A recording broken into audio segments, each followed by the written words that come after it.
What's going on in America today? Why are we over our heads in debt? Why can't the politicians bring debt under control? Why are so many people, often both parents now, working at low-paying, dead-end jobs and still making do with less? What's the future of the American economy and way of life?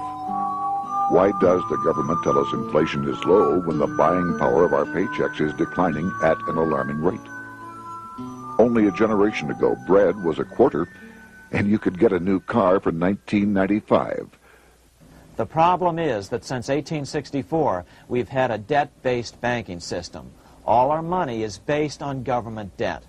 We cannot extinguish government debt without extinguishing our money supply. That's why talk of paying off the national debt without reforming our banking system is an impossibility. That's why the solution does not lie in discussing the size of the national debt, rather it lies in reforming our banking system. This is the Federal Reserve headquarters in Washington. It sits on this very impressive address, right on Constitution Avenue, right across from the Lincoln Memorial. But is it federal? Is it really part of the United States government? Well, what we're about to show you is that there's nothing federal about the Federal Reserve, and there are no reserves. The name is a deception created back before the Federal Reserve Act was passed in 1913 to make Americans think that America's central bank operates in the public interest. The truth is that the Federal Reserve is a private bank owned by private stockholders and run purely for their private profit. That's exactly correct. The Fed is a privately owned for-profit corporation which, again, has no reserves, at least no reserves available to back up the Federal Reserve notes, which is our common currency. Oh, absolutely. The Federal Reserve is neither federal and has doubtful reserves. It's a private bank that is owned by member banks. And it was chartered under the guise of deceit by an act of Congress in 1913. If there's still any doubt whether the Federal Reserve is a part of the U.S. government, check your local telephone book. In most cities, it is not listed in the blue government pages. It is listed in the business white pages right next to Federal Express, another private company. But more directly, U.S. courts have ruled time and time again that the Fed is a private corporation. Why can't Congress do something about the Fed? Most members of Congress just don't understand the system, and the few who do are afraid to speak up. For example, initially a veteran congressman from Chicago asked us if he could be interviewed for this video.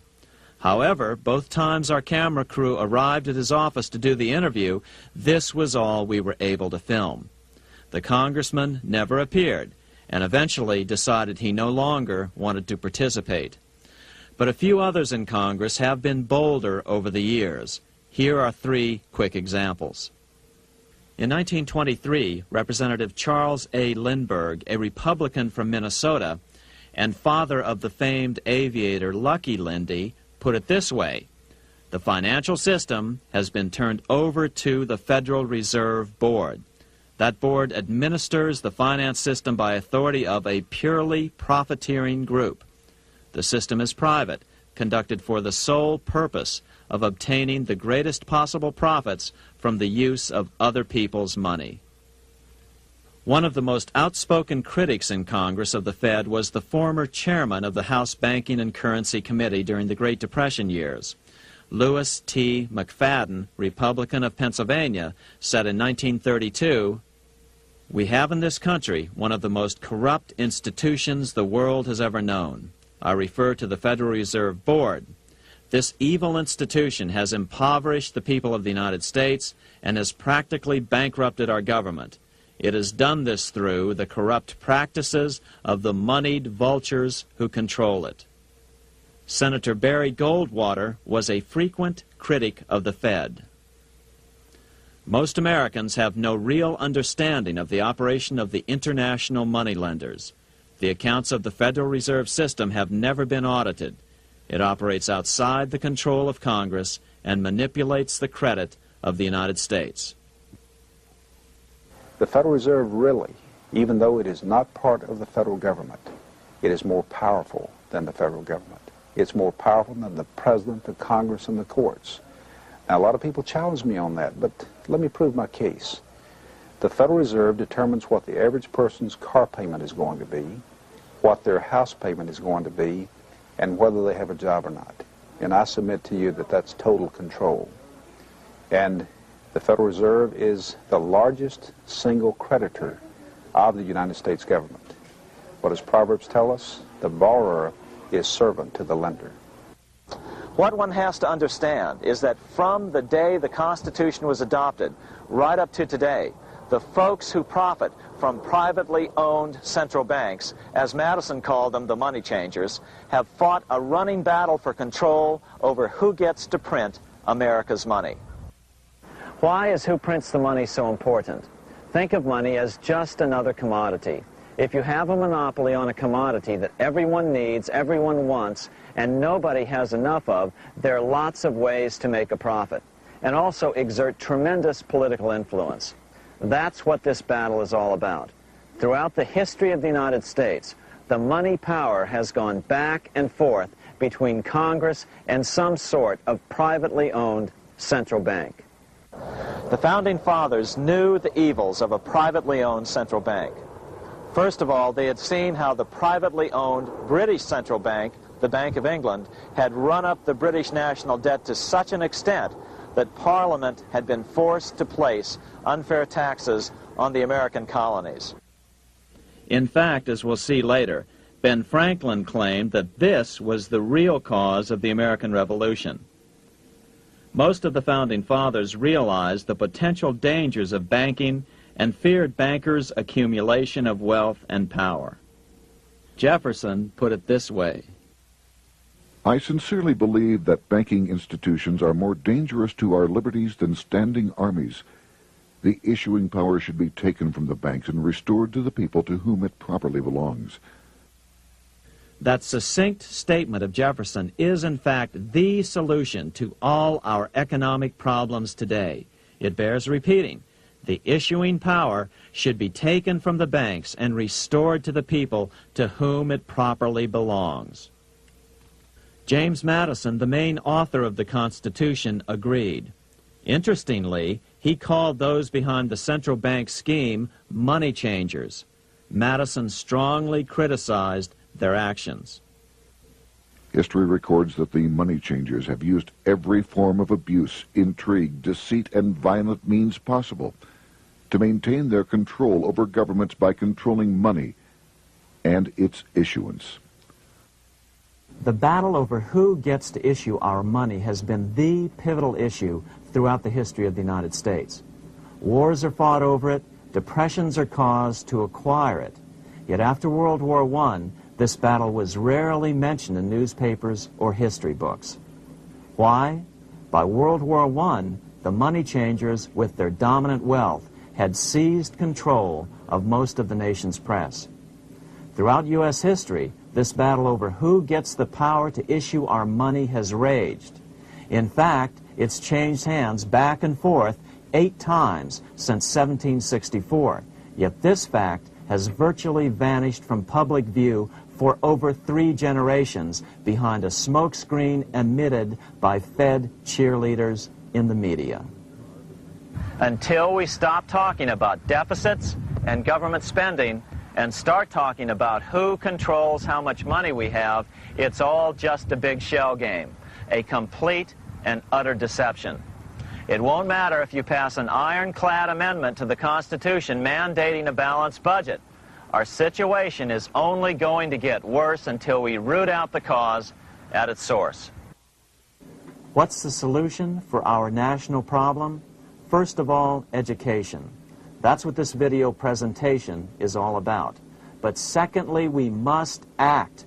We must take back the power to issue our own money.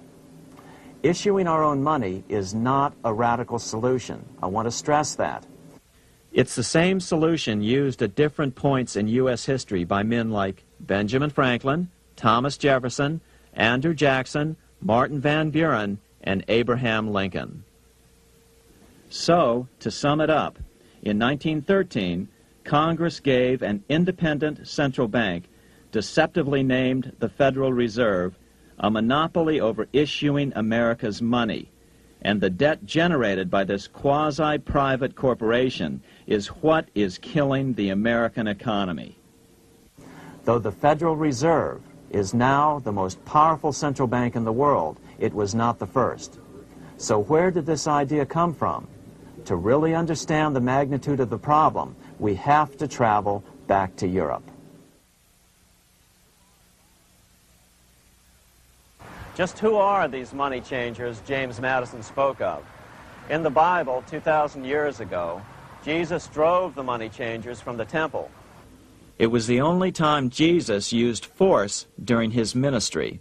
What were money changers doing in the temple?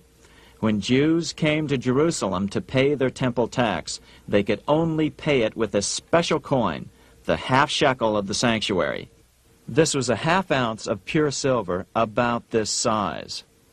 It was the only coin around at that time which was pure silver and of assured weight without the image of a pagan emperor. Therefore, to Jews, the half shekel was the only coin acceptable to God. But these coins were not plentiful. The money changers had cornered the market on them. Then they raised the price, just like any other commodity, to whatever the market would bear. In other words, money changers were making exorbitant profits because they held a virtual monopoly on money. The Jews had to pay whatever they demanded. To Jesus, this totally violated the sanctity of God's house.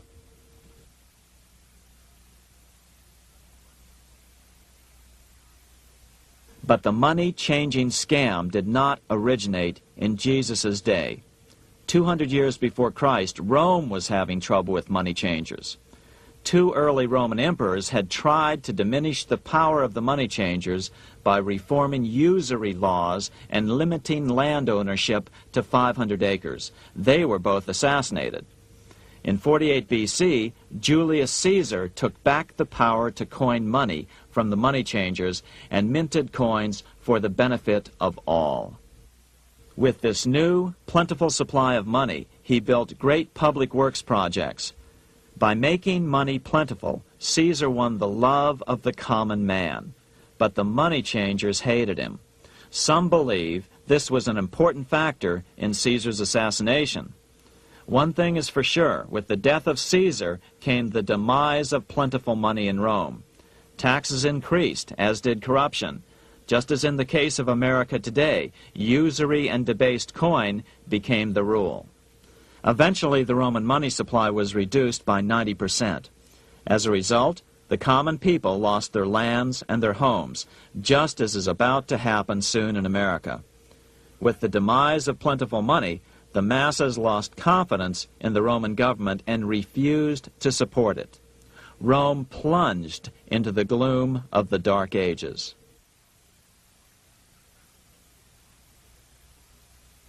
A 1,000 years after the death of Christ, money changers, those who loan out and manipulate the quantity of money, were active in medieval England. In fact, they were so active that acting together, they could manipulate the entire English economy. These were not bankers per se. The money changers generally were the goldsmiths. They were the first bankers because they started keeping other people's gold for safekeeping in their vaults. The first paper money was merely a receipt for gold left at the goldsmith. Paper money caught on because it was more convenient than carrying around a lot of heavy gold and silver coins. Eventually, goldsmiths noticed that only a small fraction of the depositors ever came in and demanded their gold at any one time. Goldsmiths started cheating on the system. They discovered that they could print more money than they had gold, and usually no one would be the wiser. Then they could loan out this extra money and collect interest on it. This was the birth of fractional reserve banking. That is, loaning out many times more money than you have assets on deposit. So, if $1,000 in gold were deposited with them, they could loan out about $10,000 in paper money and draw interest payments on it, and no one would ever discover the deception. By this means, goldsmiths gradually accumulated more and more wealth and used this wealth to accumulate more and more gold. Today, this practice of loaning out more money than there are reserves is known as fractional reserve banking. Every bank in the United States is allowed to loan out at least 10 times more money than they actually have. That's why they get rich on charging, let's say, 8% interest. It's not really 8% per year, which is their income. It's 80%.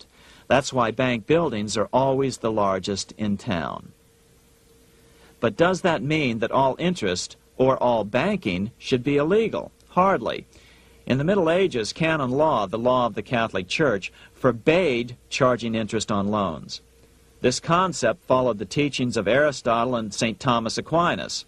They taught that the purpose of money was to serve the members of society, to facilitate the exchange of goods needed to lead a virtuous life. Interest, in their belief, hindered this purpose by putting an unnecessary burden on the use of money. In other words, interest was contrary to reason and justice. Reflecting church law in the Middle Ages, Europe forbade charging interest on loans and made it a crime called usury. As commerce grew, and therefore opportunities for investment arose in the late Middle Ages, it came to be recognized that to loan money had a cost for the lender, both in risk and in lost opportunity. So some charges were allowed, but not interest per se. But all moralists, no matter what religion, condemn fraud, oppression of the poor, and injustice as clearly immoral. As we will see, fractional reserve lending is rooted in a fraud, results in widespread poverty, and reduces the value of everyone else's money. The ancient goldsmiths discovered that extra profits could be made by rowing the economy between easy money and tight money. When they made money easier to borrow, then the amount of money in circulation expanded. Money was plentiful. People took out more loans to expand their businesses. But then the money changers would tighten the money supply. They would make loans more difficult to get. What would happen? Just what happens today. A certain percentage of people could not repay their previous loans and could not take out new loans to repay the old ones. Therefore, they went bankrupt and had to sell their assets to the goldsmiths for pennies on the dollar. The same thing is still going on today. Only today, we call this rowing of the economy up and down the business cycle.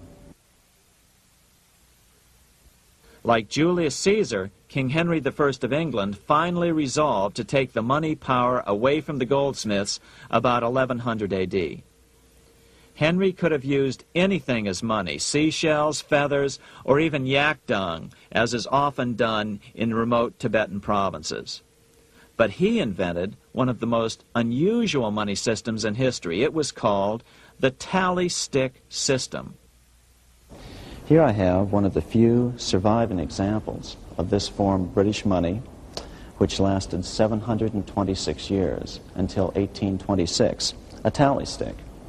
The tally system was adopted to avoid the monetary manipulation of the goldsmiths. Tally sticks were money fabricated out of sticks of polished wood. Notches were cut along one edge of the stick to indicate the denominations. Then the stick was split lengthwise through the notches so that both pieces still had a record of the notches. The king kept one half to protect against counterfeiting. Then he would spend the other half into the economy and they would circulate as money. This particular tally stick is huge. It represented 25,000 pounds. One of the original stockholders in the Bank of England purchased his original shares with this stick.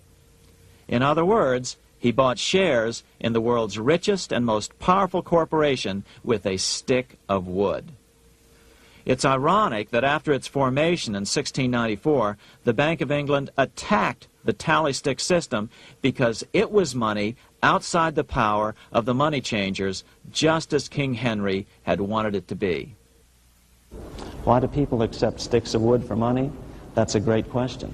Throughout history, people traded anything they thought had value and used as money. You see, the secret is that money is only what people agree on to use as money. What's our paper money today? It's really just paper. But here's the trick.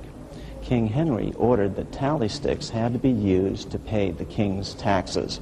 This built-in demand for tally sticks immediately made them circulate and be accepted as money.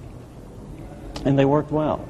In fact, no other form of money has worked so well for so long as tally sticks. Keep in mind, the British Empire was built under the tally stick system. The tally stick system succeeded despite the fact that the money changers constantly attacked it by offering the metal coin system as competition. In other words, metal coins never went completely out of circulation, but tally sticks hung on because they were good for the payment of taxes. Finally, in the 1500s, King Henry VIII relaxed the laws concerning usury, and the money changers wasted no time reasserting themselves. They quickly made their gold and silver money plentiful for a few decades. But when Queen Mary took the throne and tightened the usury laws again, the money changers renewed the hoarding of gold and silver coins, forcing the economy to plummet. When Queen Mary's sister, Queen Elizabeth I, took the throne, she was determined to regain control over English money. Her solution was to issue gold and silver coins from the public treasury and take the control over the money supply away from the money changers. Although control over money was not the only cause of the English Revolution in 1642, religious differences fueled the conflict. Monetary policy played a major role. Financed by the money changers, Oliver Cromwell finally overthrew King Charles, purged the Parliament, and put the king to death.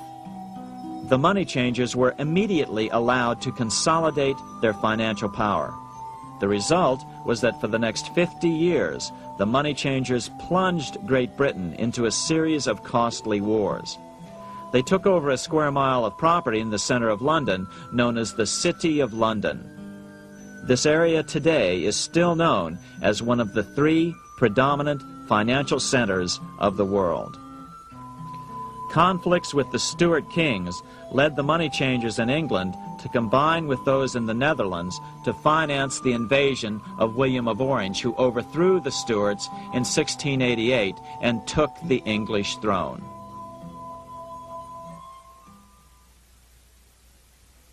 By the end of the 1600s, England was in financial ruin. 50 years of more or less continuous wars with France and Holland had exhausted her. Frantic government officials met with the money changers to beg for the loans necessary to pursue their political purposes. The price was high: a government-sanctioned, privately owned bank which could issue money created out of nothing. It was to be the modern world's first privately owned central bank, the Bank of England. Although it was deceptively called the Bank of England to make the general population think it was part of the government, it was not. Like any other private corporation, the Bank of England sold shares to get started.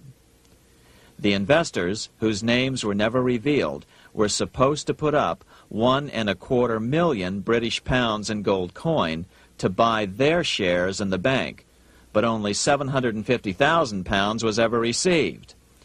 Despite that, the bank was duly chartered in 1694 and started out in the business of loaning out several times the money it supposedly had in reserves, all at interest. In exchange, the new bank would loan British politicians as much of the new currency as they wanted, as long as they secured the debt by direct taxation of the British people. So, legalization of the Bank of England amounted to nothing less than legal counterfeiting of a national currency for private gain. Unfortunately, nearly every nation now has a privately controlled central bank using the Bank of England as the basic model. Such is the power of these central banks that they soon take total control over a nation's economy. It soon amounts to nothing but a plutocracy, rule by the rich. It would be like putting control of the army in the hands of the mafia. The danger of tyranny would be extreme. Yes, we need central banks. No, we do not need them in private hands. The central bank scam is really a hidden tax. The nation sells bonds to the central bank to pay for things it does not have the political will to raise taxes to pay for. But the bonds are purchased with money the central bank creates out of nothing. More money in circulation makes your money worth less. The government gets as much money as it needs, and the people pay for it in inflation. The beauty of the plan is that not one person in 1,000 can figure it out because it's usually hidden behind complex-sounding economics gibberish. With the formation of the Bank of England, the nation was soon awash in money. Prices throughout the country doubled. Massive loans were granted for just about any wild scheme. One venture proposed to drain the Red Sea to recover gold supposedly lost when the Egyptian army drowned pursuing Moses and the Israelites.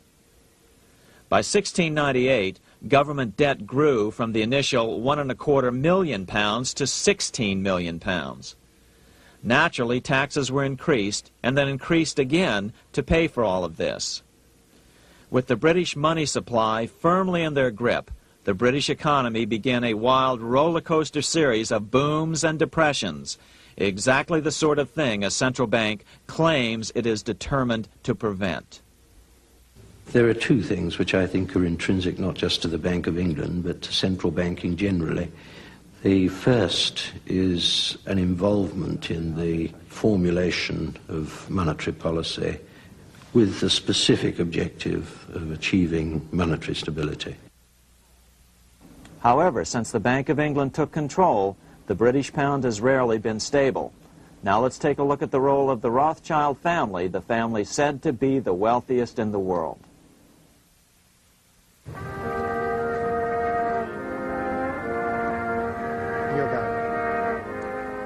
This is Frankfurt, Germany. 50 years after the Bank of England opened its doors, a goldsmith named Amschel Moses Bauer opened a coin shop, a counting house, in 1743. And over the door he placed a sign depicting a Roman eagle on a red shield. The shop became known as the Red Shield Firm, or in German, Rothschild. When his son, Amschel Meyer Bauer, inherited the business, he decided to change his name to Rothschild. Amschel soon learned that loaning money to governments and kings was more profitable than loaning to private individuals. Not only were the loans bigger, but they were secured by the nation's taxes. Mayer Rothschild had 5 sons. He trained them all in the skills of money creation, then sent them out to the major capitals of Europe to open branch offices of the family banking business. His first son, Amschel Meyer, stayed in Frankfurt to mind the hometown bank. His second son, Solomon, was sent to Vienna. His third son, Nathan, was clearly the most clever. He was sent to London at age 21 in 1798, 100 years after the founding of the Bank of England. His fourth son, Karl, went to Naples, and his fifth son, Jacob, went to Paris. In 1785, Mayer Amschel moved his entire family to this larger house, a 5-story dwelling he shared with the Schiff family. This house was known as the Green Shield. The Rothschilds and the Schiffs would play a central role in the rest of European financial history and in that of the United States. The Rothschilds broke into dealings with European royalty here at Wilhelmshof, the palace of the wealthiest man in Germany, in fact, the wealthiest monarch in all Europe, Prince William of Hesse-Kassel. At first, the Rothschilds were only helping William speculate in precious coins. But when Napoleon chased Prince William into exile, he sent £550,000, a gigantic sum at that time, to Nathan Rothschild in London with instructions for him to buy consols, British government bonds, also called government stock. But Rothschild used the money for his own purposes. With Napoleon on the loose, the opportunities of wartime investments were nearly limitless. William returned here sometime prior to the Battle of Waterloo in 1815. He summoned Rothschild and demanded his money back. The Rothschilds returned William's money with the interest the British consuls would have paid him had the investment actually been made. But the Rothschilds kept all the past profits they had made using William's money. Nathan Rothschild later bragged that in the 17 years he'd been in England, he'd increased his original £20,000 stake given to him by his father by 2,500 times. By cooperating within the family, the Rothschilds soon grew unbelievably wealthy. By the mid-1800s, they dominated all European banking and were certainly the wealthiest family in the world. They financed Cecil Rhodes, making it possible for him to establish a monopoly over the diamond and gold fields of South Africa. In America, they financed the Harrimans and railroads, the Vanderbilts and railroads and the press, and Carnegie in the steel industry, among many others. In fact, during World War I, J.P. Morgan was thought to be the richest man in America. But after his death, it was discovered that he was actually only a lieutenant of the Rothschilds. Once Morgan's will was made public, it was discovered that he owned only 19% of J.P. Morgan companies. By 1850, James Rothschild, the heir of the French branch of the family, was said to be worth 600 million French francs, 150 million more than all the other bankers in France put together. He built this mansion called Ferrier, just east of Paris. Wilhelm I, on seeing it, exclaimed, "Kings couldn't afford this. It could only belong to a Rothschild." Another 19th century French commentator put it this way: "There is but one power in Europe, and that is Rothschild." There is no evidence that their predominant standing in European or world finance has changed. Now let's take a look at the results the Bank of England had produced on the British economy and how that later was the root cause of the American Revolution.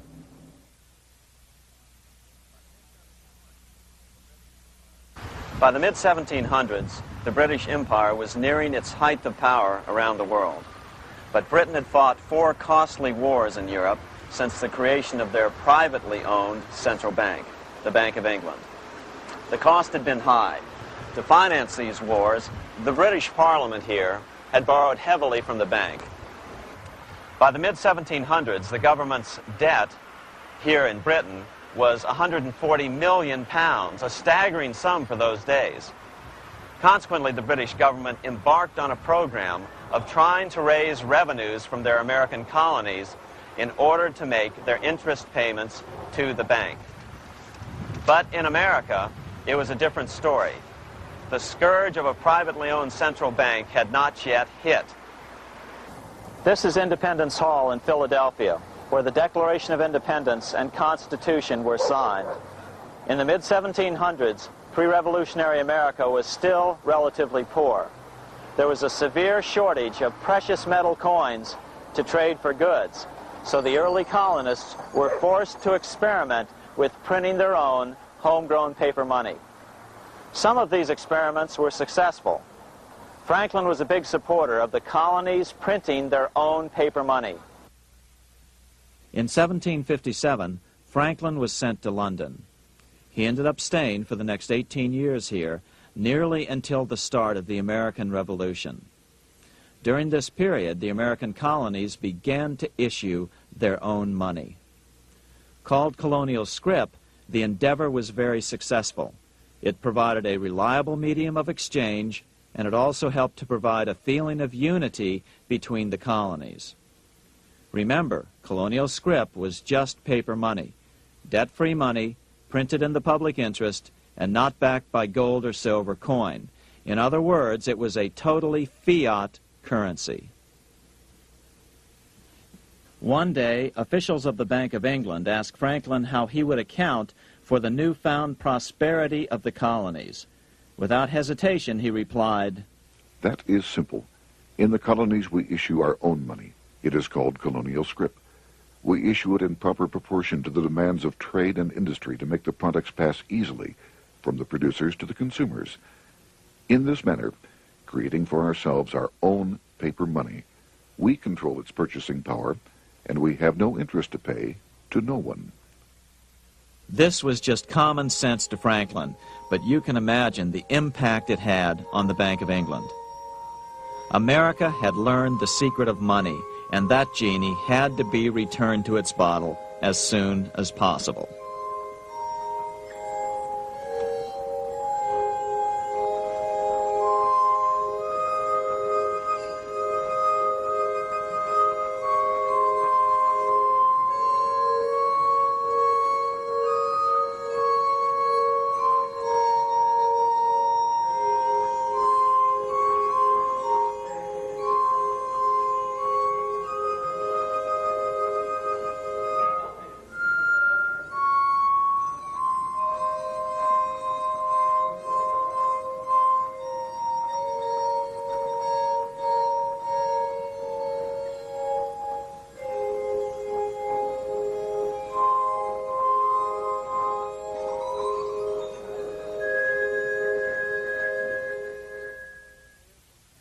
As a result, Parliament hurriedly passed the Currency Act of 1764.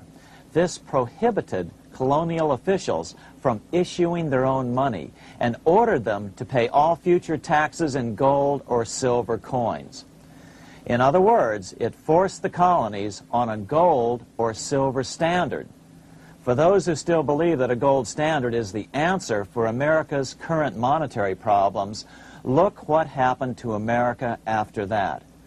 Writing in his autobiography, Franklin said, "In 1 year, the conditions were so reversed that the era of prosperity ended and a depression set in to such an extent that the streets of the colonies were filled with unemployed." Franklin claims that this was even the basic cause for the American Revolution. As Franklin put it in his autobiography, "The colonies would gladly have borne a little tax on tea and other matters had it not been that England took away from the colonies their money, which created unemployment and dissatisfaction. The inability of the colonists to get the power to issue their own money permanently out of the hands of George III and the international bankers was the prime reason for the Revolutionary War." By the time the first shots were fired in Lexington, Massachusetts, on April 19, 1775, the colonies had been drained of gold and silver coin by British taxation. As a result, the Continental government had no choice but to print money to finance the war. At the start of the Revolution, the U.S. money supply stood at $12 million. By the end of the war, it was nearly $500 million. As a result, the currency was virtually worthless.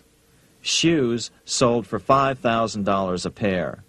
Colonial scrip had worked because just enough was issued to facilitate trade. As George Washington lamented, "A wagon load of money will scarcely purchase a wagon load of provisions." Today, those who support a gold-backed currency point to this period during the Revolution to demonstrate the evils of a fiat currency. But remember, the same currency had worked so well 20 years earlier during times of peace that the Bank of England had Parliament outlaw it. Towards the end of the Revolution, the Continental Congress, meeting here at Independence Hall, grew desperate for money. In 1781, they allowed Robert Morris, their financial superintendent, to open a privately owned central bank. Incidentally, Morris was a wealthy man who had grown wealthier during the Revolution by trading in war materials. Called the Bank of North America, the new bank was closely modeled after the Bank of England. It was allowed to practice fractional reserve banking. That is, it could lend out money it didn't have, then charge interest on it. If you or I were to do that, we would be charged with fraud, a felony. The bank's charter called for private investors to put up $400,000 worth of initial capital. But when Morris was unable to raise the money, he brazenly used his political influence to have gold deposited in the bank, which had been loaned to America by France. He then loaned this money to himself and his friends to reinvest in shares of the bank. And, like the Bank of England, the bank was given a monopoly over the national currency. Soon the dangers became clear. The value of American currency continued to plummet. So, 4 years later, in 1785, the bank's charter was not renewed. The leader of the effort to kill the bank, William Findley of Pennsylvania, explained the problem this way, quote, "This institution, having no principle but that of avarice, will never be varied in its object, to engross all the wealth, power, and influence of the state." The men behind the Bank of North America, Alexander Hamilton, Robert Morris, and the bank's president, Thomas Whiling, did not give up. Only 6 years later, Hamilton, then Secretary of the Treasury, and his mentor, Morris, rammed a new privately owned central bank through the new Congress. Called the first bank of the United States, Thomas Whiling again served as the bank's president. The players were the same, only the name of the bank was changed.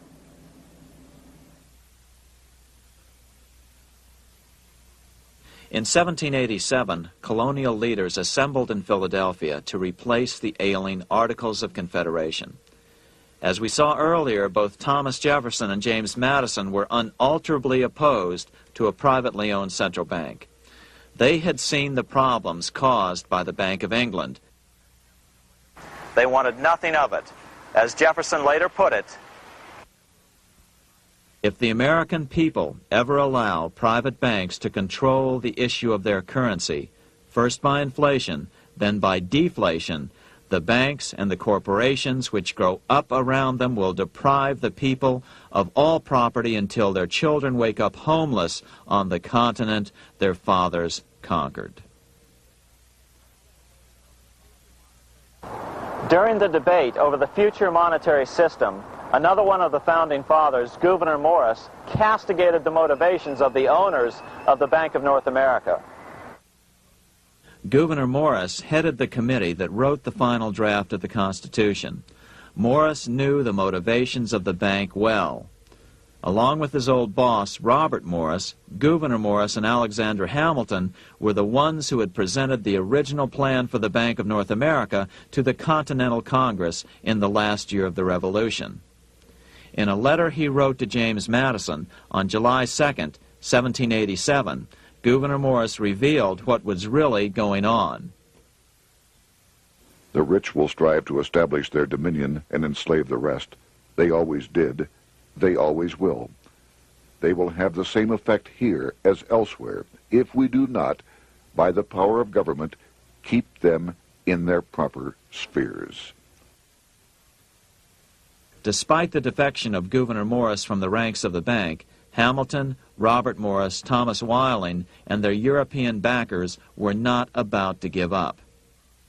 They convinced the bulk of the delegates to the Constitutional Convention to not give Congress the power to issue paper money.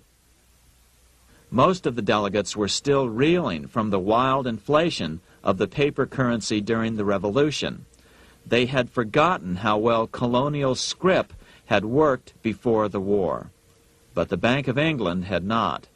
The money changers could not stand to have America printing her own money again.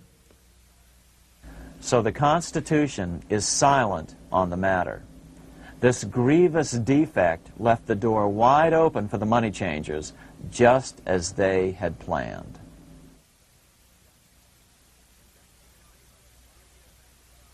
In 1790, less than 3 years after the Constitution had been signed, the money changers struck again.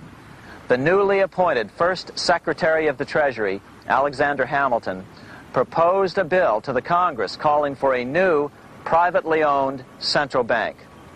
Coincidentally, that was the very year that Amschel Rothschild made his pronouncement from his flagship bank in Frankfurt. Let me issue and control a nation's money, and I care not who writes the laws. Alexander Hamilton was a tool of the international bankers, and he wanted to create the U.S. Bank, the BUS, or the Bank of the United States, and did so. Interestingly, one of Hamilton's first jobs after graduating from law school in 1782 was as an aide to Robert Morris, the head of the Bank of North America. In fact, the year before, Hamilton had written Morris a letter saying, "A national debt, if it is not excessive, will be to us a national blessing." A blessing to whom? After a year of intense debate, in 1791, Congress passed the bill and gave it a 20-year charter. The new bank was to be called the First Bank of the United States, or BUS. Here we are in front of the First Bank of the United States in Philadelphia. The bank was given a monopoly on printing U.S. currency, even though 80% of its stock would be held by private investors. The other 20% would be purchased by the U.S. government. But the reason was not to give the government a piece of the action. It was to provide the capital for the other 80% owners. As with the old Bank of North America and the Bank of England before that, the stockholders never paid the full amount for their shares. The U.S. government put up their initial $2 million in cash. Then the bank, through the old magic of fractional reserve lending, made loans to its charter investors so they could come up with the remaining $8 million of capital needed for this risk-free investment. Like the Bank of England, the name of the Bank of the United States was deliberately chosen to hide the fact that it was privately controlled. And like the Bank of England, the names of the investors in the bank were never revealed. Many years later, it was a common saying that the Rothschilds were the power behind the old Bank of the United States. The bank was sold to Congress as a way to bring stability to the banking system and eliminate inflation. So what happened? Over the first 5 years, the U.S. government borrowed $8.2 million from the Bank of the United States. In the same 5-year period, prices rose by 72%. Jefferson, as the new Secretary of State, watched the borrowing with sadness and frustration, unable to stop it. I wish it were possible to obtain a single amendment to our Constitution, taking from the federal government the power of borrowing. Millions of Americans feel the same way today. They watch in helpless frustration as the federal government borrows the American economy into oblivion. So, although it was called the First Bank of the United States, it was not the first attempt at a privately owned central bank in this country. As with the Bank of North America, the government put up most of the cash to get this private bank going, then the bankers loaned the money to each other to buy the remaining stock in the bank. It was a scam, plain and simple, and they wouldn't be able to get away with it for long. But first, we have to travel back to Europe to see how a single man was able to manipulate the entire British economy by obtaining the first news of Napoleon's final defeat.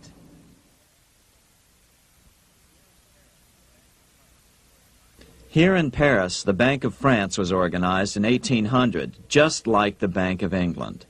But Napoleon decided France had to break free of debt, and he never trusted the Bank of France.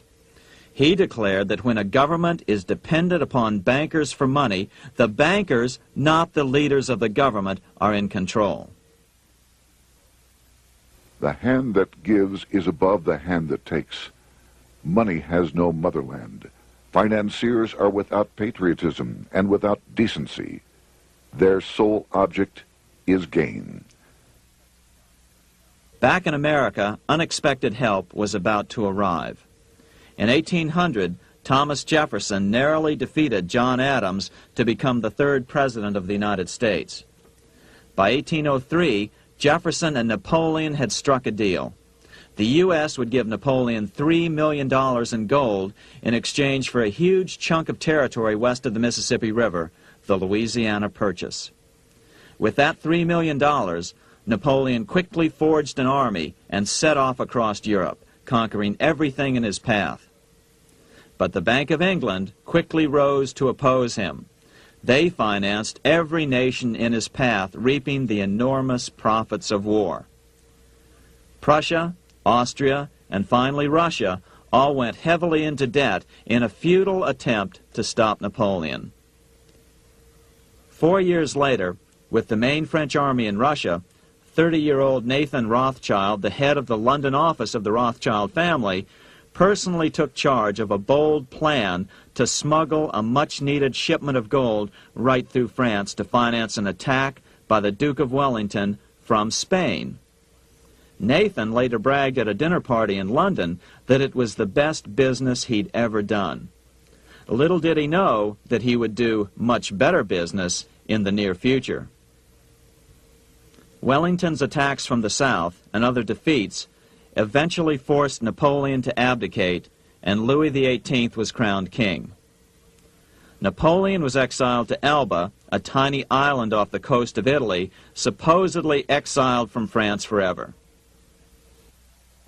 While Napoleon was in exile on Elba, temporarily defeated by England with the financial help of the Rothschilds, America was trying to break free of its central bank as well.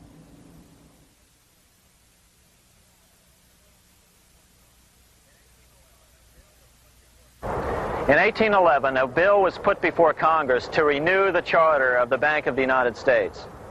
The debate grew very heated, and the legislatures of both Pennsylvania and Virginia passed resolutions asking Congress to kill the bank. The press corps of the day attacked the bank openly, calling it a great swindle, a vulture, a viper, and a cobra. Oh, to have an independent press once again in America. A congressman named P.B. Porter attacked the bank from the floor of Congress, saying if the bank's charter was renewed, Congress, quote, will have planted in the bosom of this Constitution a viper, which one day or another will sting the liberties of this country to the heart, close quote. Prospects didn't look that good for the bank. Some writers have even claimed that Nathan Rothschild warned that the United States would find itself involved in a most disastrous war if the bank's charter were not renewed. But it wasn't enough. When the smoke had cleared, the renewal bill was defeated by a single vote in the House and was deadlocked in the Senate. By now, America's fourth president, James Madison, was in the White House. Remember, Madison was a staunch opponent of the bank. His vice president, George Clinton, broke a tie in the Senate and sent the bank into oblivion. Within 5 months, England attacked the U.S., and the War of 1812 was on. But the British were still busy fighting Napoleon, and so the War of 1812 ended in a draw in 1814. Though the money changers were temporarily down, they were far from out. It would take them only another 2 years to bring back their bank bigger and stronger than ever.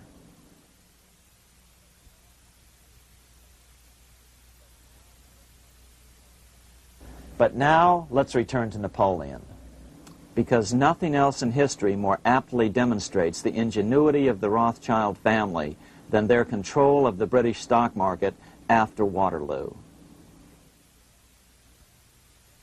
In 1815, a year after the end of the War of 1812 in America, Napoleon escaped his exile and returned to Paris. French troops were sent out to capture him, but such was his charisma that the soldiers rallied around their old leader and hailed him as their emperor once again.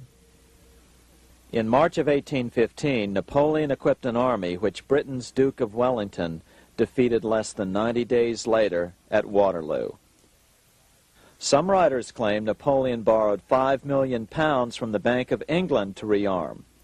But it appears these funds actually came from the Ouvard banking house in Paris.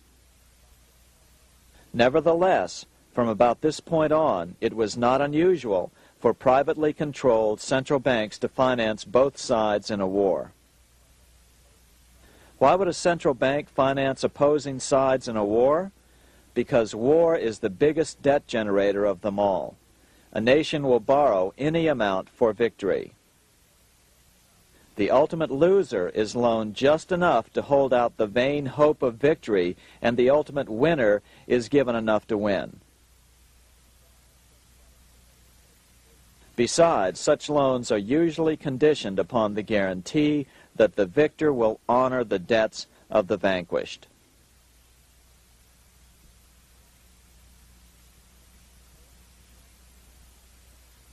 This is the Waterloo battlefield about 200 miles northeast of Paris in what today is Belgium. Here Napoleon suffered his final defeat, but not before thousands of French and Englishmen gave their lives on a steamy summer day in July of 1815. Right over there, on June 18, 1815, 74,000 French troops met 67,000 troops from Britain and other European nations. The outcome was certainly in doubt. In fact, had Napoleon attacked a few hours earlier, he would probably have won the battle. But no matter who won or lost, back in London, Nathan Rothschild planned to use the opportunity to try to seize control over the British stock and bond market and possibly even the Bank of England. Rothschild stationed a trusted agent, a man named Rothworth, on the north side of the battlefield, closer to the English Channel. Once the battle had been decided, Rothworth took off for the Channel. He delivered the news to Nathan Rothschild a full 24 hours before Wellington's own courier. Rothschild hurried to the stock market and took up his usual position in front of an ancient pillar. All eyes were on him. The Rothschilds had a legendary communications network. If Wellington had been defeated and Napoleon was loose on the continent again, Britain's financial situation would become grave indeed. Rothschild looked saddened. He stood there motionless, eyes downcast. Then suddenly he began selling. Other nervous investors saw that Rothschild was selling. It could only mean one thing. Napoleon must have won, Wellington must have lost. The market plummeted. Soon everyone was selling their consols, their British government bonds, and prices dropped sharply. But then Rothschild started secretly buying up the consols through his agents for only a fraction of their worth hours before. Myths, legends, you say? 100 years later, the New York Times ran a story which said that Nathan's grandson had attempted to secure a court order to suppress a book with this stock market story in it. The Rothschild family claimed the story was untrue and libelous, but the court denied the Rothschilds' request and ordered the family to pay all court costs. What's even more interesting about this story is that some authors claim that the day after the Battle of Waterloo, in a matter of hours, Nathan Rothschild came to dominate not only the bond market, but the Bank of England as well. Whether or not the Rothschild family seized control of the Bank of England, the first privately owned central bank in a major European nation and the wealthiest, one thing is certain.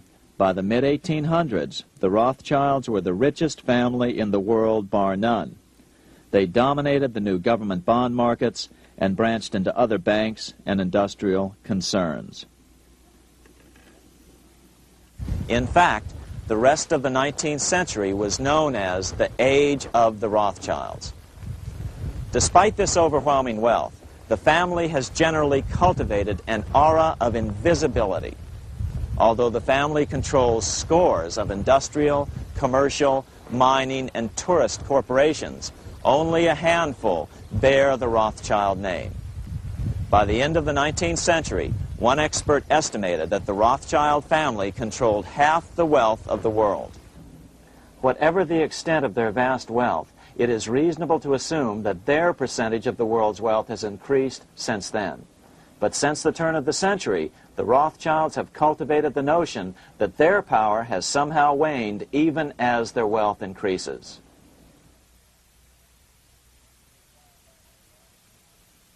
Meanwhile, back in Washington in 1816, just 1 year after Waterloo and Rothschild's alleged takeover of the Bank of England, the American Congress passed a bill permitting yet another privately owned central bank.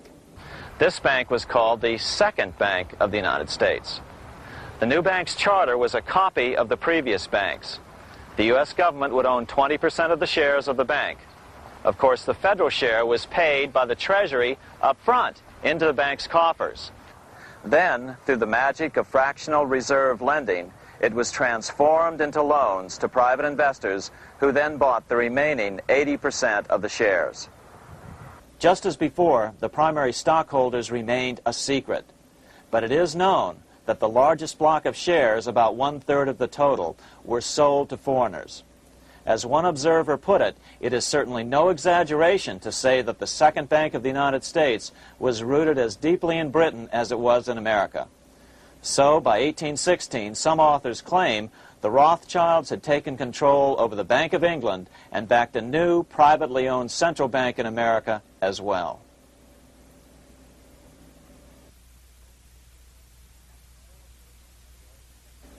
After 12 years of manipulations of the U.S. economy on the part of the Second Bank of the U.S., the American people had had just about enough.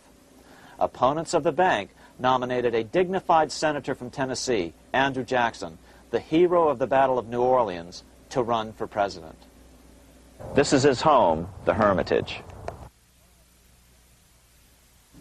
No one gave Jackson a chance initially. The bank had long ago learned how the political process could be controlled with money. To the surprise and dismay of the money changers, Jackson was swept into office in 1828. Jackson was determined to kill the bank at the first opportunity and wasted no time in trying to do so. But the bank's 20-year charter didn't come up for renewal until 1836, the last year of his second term, if he could survive that long. During his first term, Jackson contented himself with rooting out the bank's many minions from government service. He fired 2,000 of the 11,000 employees of the federal government. In 1832, with his re-election approaching, the bank struck an early blow, hoping Jackson would not want to stir up controversy. They asked Congress to pass a renewal bill 4 years early. Naturally, Congress complied, then sent it to the president for signing. But Jackson weighed in with both feet. Old Hickory, never a coward, vetoed the bill. His veto message is one of the great American documents. It clearly lays out the responsibility of the American government towards its citizens, rich and poor. It is not our own citizens only who are to receive the bounty of our government. More than 8 millions of the stock of this bank are held by foreigners. Is there no danger to our liberty and independence in a bank that in its nature has so little to bind it to our country? Controlling our currency, receiving our public monies, and holding thousands of our citizens' independence would be more formidable and dangerous than a military power of the enemy. If government would confine itself to equal protection and, as heaven does its rains, shower its favor alike on the high and the low, the rich and the poor, it would be an unqualified blessing. In the act before me, there seems to be a wide and unnecessary departure from these just principles. Later that year, in July 1832, Congress was unable to override Jackson's veto. Now Jackson had to stand for re-election. Jackson took his argument directly to the people. For the first time in U.S. history, Jackson took his presidential campaign on the road. Before then, presidential candidates stayed at home and looked presidential. His campaign slogan was "Jackson and no bank." The National Republican Party ran Senator Henry Clay against Jackson. Despite the fact that the bankers poured over $3 million into Clay's campaign, Jackson was reelected by a landslide in November of 1832. Despite his presidential victory, Jackson knew the battle was only beginning. "The hydra of corruption is only scotched, not dead," said the newly elected president. Jackson ordered his new Secretary of Treasury, Lewis McLean, to start removing the government's deposits from the second bank and start placing them in state banks. But McLean refused to do so. Jackson fired him and appointed William J. Duane as the new Secretary of the Treasury. Duane also refused to comply with the president's requests, and so Jackson fired him as well and then appointed Roger B. Taney to the office. Taney did withdraw government funds from the bank starting on October 1st, 1833. Jackson was jubilant. "I have it chained. I'm ready with screws to draw every tooth and then the stumps." But the bank was not yet done fighting. Its head, Nicholas Biddle, used his influence to get the Senate to reject Taney's nomination. Then, in a rare show of arrogance, Biddle threatened to cause a depression if the bank was not rechartered. This worthy president thinks that because he has scalped Indians and imprisoned judges, he is to have his way with the bank. He is mistaken. Next, in an unbelievable fit of honesty for a central banker, Biddle admitted that the bank was going to make money scarce to force Congress to restore the bank. Nothing but widespread suffering will produce any effect on Congress. Our only safety is in pursuing a steady course of firm restriction, and I have no doubt that such a course will ultimately lead to restoration of the currency and the recharter of the bank. What a stunning revelation. Here was the pure truth, revealed with shocking clarity. Biddle intended to use the money contraction power of the bank to cause a massive depression until America gave in. Unfortunately, this has happened time and time again throughout U.S. history and is about to happen again in today's world. Nicholas Biddle made good on his threat. The bank sharply contracted the money supply by calling in old loans and refusing to extend new ones. A financial panic ensued, followed by a deep depression. Naturally, Biddle blamed Jackson for the crash, saying that it was caused by the withdrawal of federal funds from the bank. Unfortunately, his plan worked well. Wages and prices sagged. Unemployment soared along with business bankruptcies. The nation quickly went into an uproar. Newspaper editors blasted Jackson in editorials. The bank threatened to withhold payments, which then could be made directly to key politicians for their support.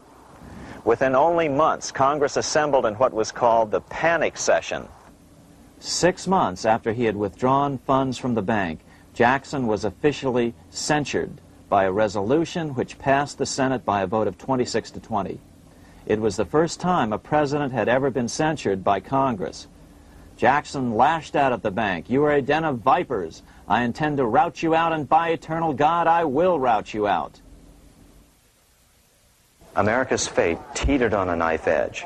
If Congress could muster enough votes to override Jackson's veto, the bank would be granted another 20-year monopoly or more over America's money, time enough to consolidate its already great power. Then a miracle occurred. The governor of Pennsylvania came out supporting President Jackson and strongly criticized the bank. On top of that, Biddle had been caught boasting in public about the bank's plan to crash the economy. Suddenly, the tide shifted. In April of 1834, the House of Representatives voted 134 to 82 against rechartering the bank.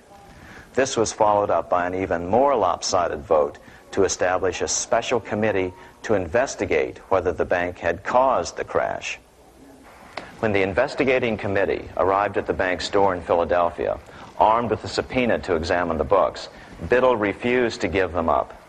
Nor would he allow inspection of correspondence with congressmen relating to their personal loans and advances he'd made to them.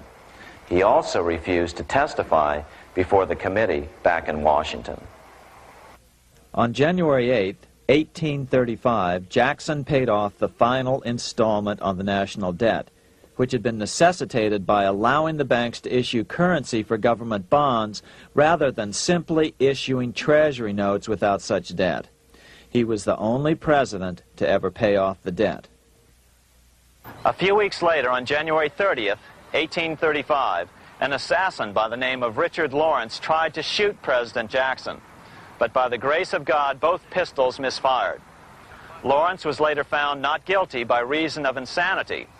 After his release, he bragged to friends that powerful people in Europe had put him up to the task and promised to protect him if he were caught. The following year, when its charter ran out, the Second Bank of the United States ceased functioning as the nation's central bank. Biddle was later arrested and charged with fraud. He was tried and acquitted, but died shortly thereafter while still tied up in civil suits.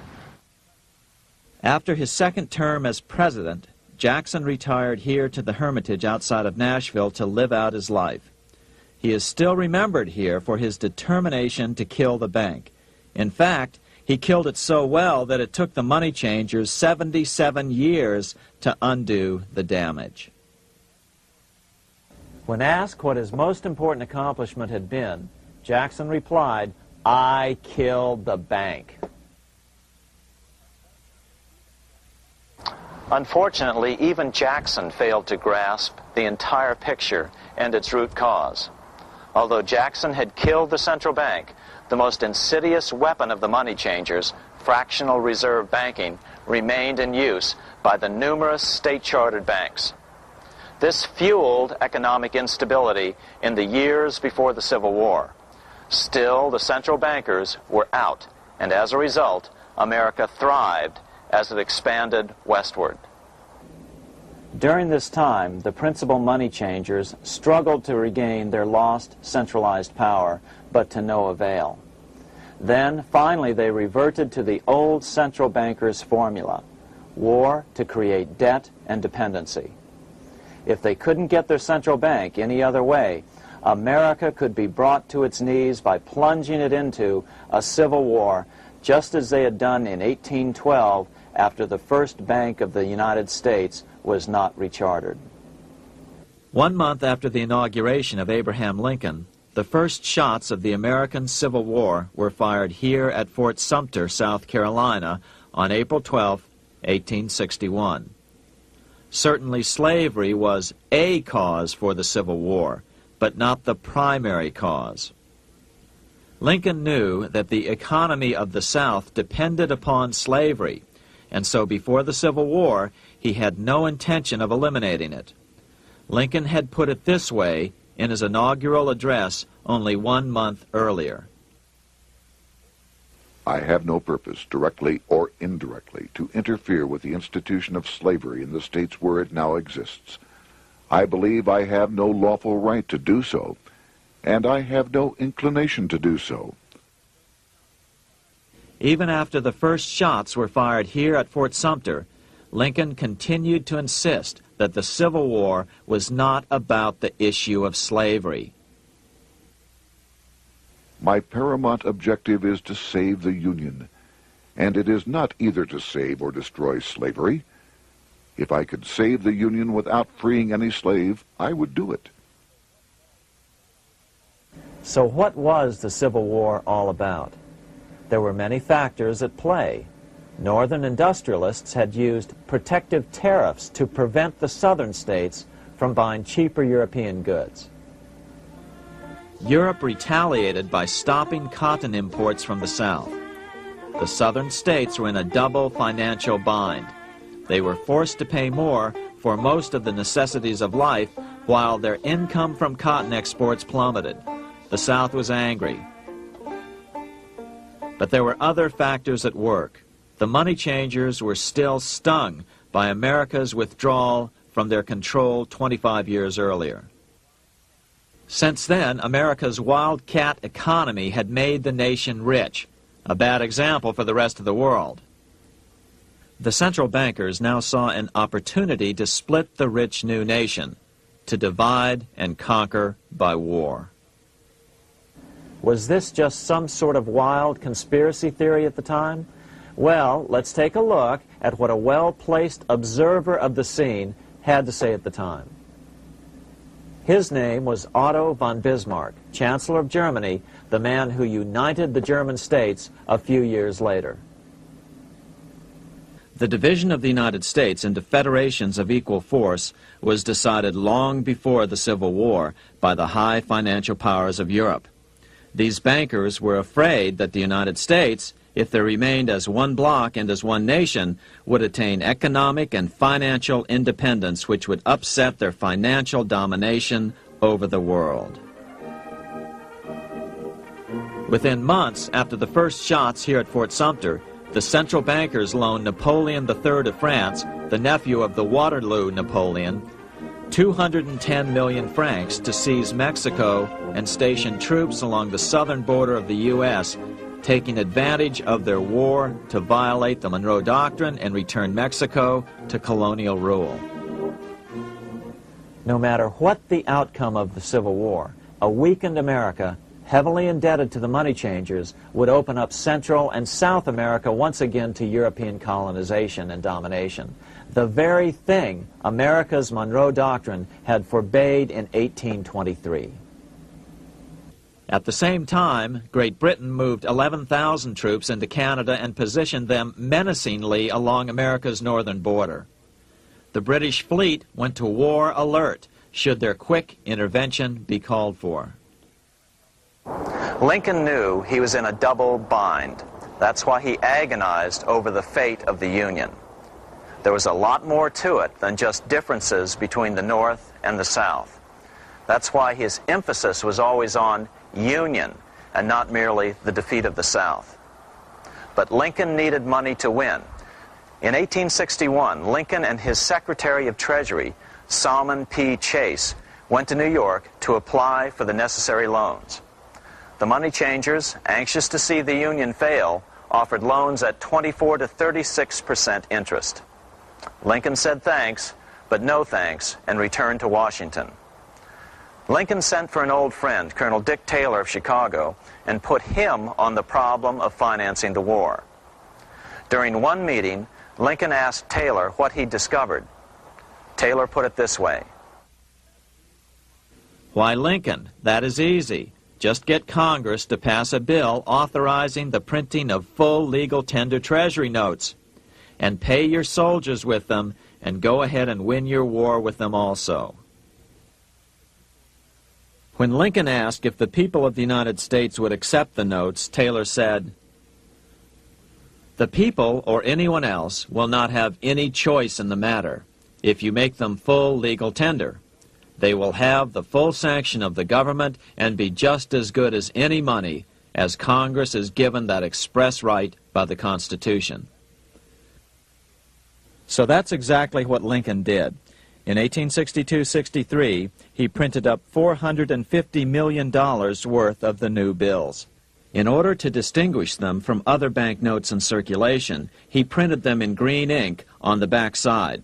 That's why the notes were called greenbacks. With this new money, Lincoln paid the troops and bought their supplies. During the course of the war, nearly $450 million worth of greenbacks were printed at no interest to the federal government.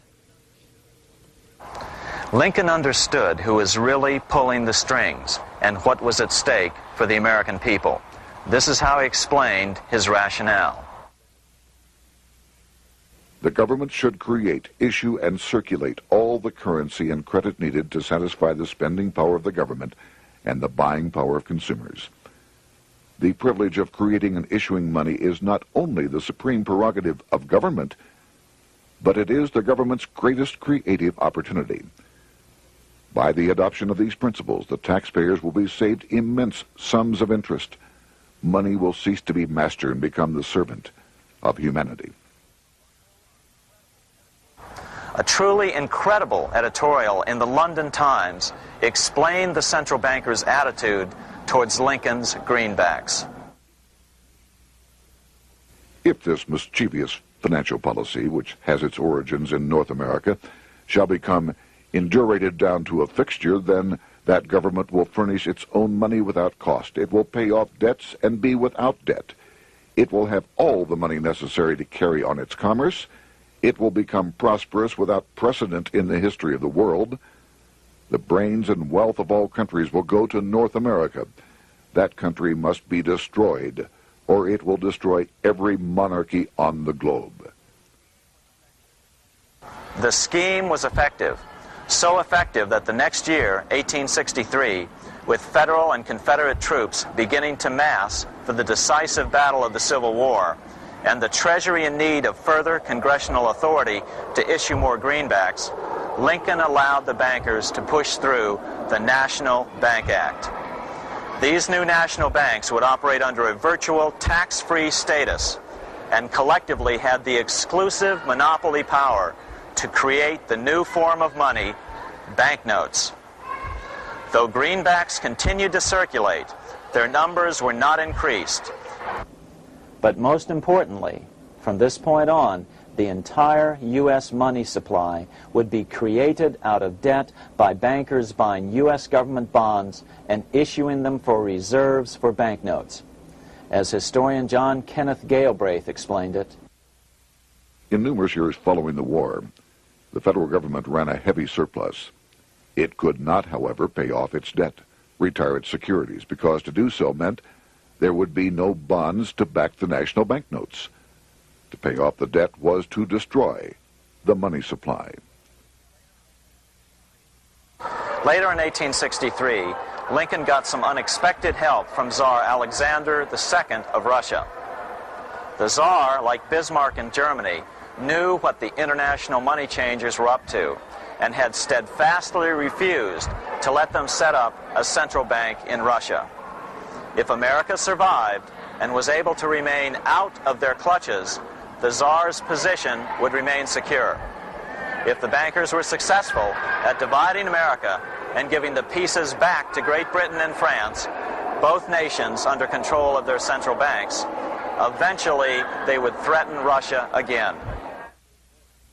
So the Tsar gave orders that if either England or France actively intervened and gave aid to the South, Russia would consider such action as a declaration of war. He did the same with part of his Pacific Fleet and sent them to port in San Francisco. Lincoln was reelected the next year, 1864. Had he lived, he would surely have killed the national bank's money monopoly extracted from him during the war. On November 21st, 1864, he wrote a friend the following: The money power preys upon the nation in times of peace and conspires against it in times of adversity. It is more despotic than monarchy, more insolent than autocracy, more selfish than bureaucracy. Shortly before Lincoln was murdered, his former Secretary of Treasury, Salmon P. Chase, bemoaned his role in helping secure the passage of the National Banking Act only 1 year earlier. My agency in promoting the passage of the National Banking Act was the greatest financial mistake in my life. It has built up a monopoly which affects every interest in the country. On April 14, 1865, 41 days after his second inauguration and just 5 days after Lee surrendered to Grant at Appomattox, Lincoln was shot by John Wilkes Booth at Ford's Theater. Bismarck, Chancellor of Germany, lamented the death of Abraham Lincoln. The death of Lincoln was a disaster for Christendom. There was no man in the United States great enough to wear his boots. I fear that foreign bankers, with their craftiness and torturous tricks, will entirely corrupt the exuberant riches of America and use it systematically to corrupt modern civilization. They will not hesitate to plunge the whole of Christendom into wars and chaos in order that the earth should become their inheritance. Bismarck well understood the money changers' plan. Allegations that international bankers were responsible for Lincoln's assassination surfaced in Canada 70 years later in 1934. Gerald G. McGeer, a popular and well-respected Canadian attorney, revealed this stunning charge in a 5-hour speech before the Canadian House of Commons, blasting Canada's debt-based money system. Remember, it was 1934, the height of the Great Depression, which was ravaging Canada as well. McGeer had obtained evidence deleted from the public record, provided to him by Secret Service agents at the trial of John Wilkes Booth, after Booth's death. McGeer said it showed that Booth was a mercenary working for the international bankers.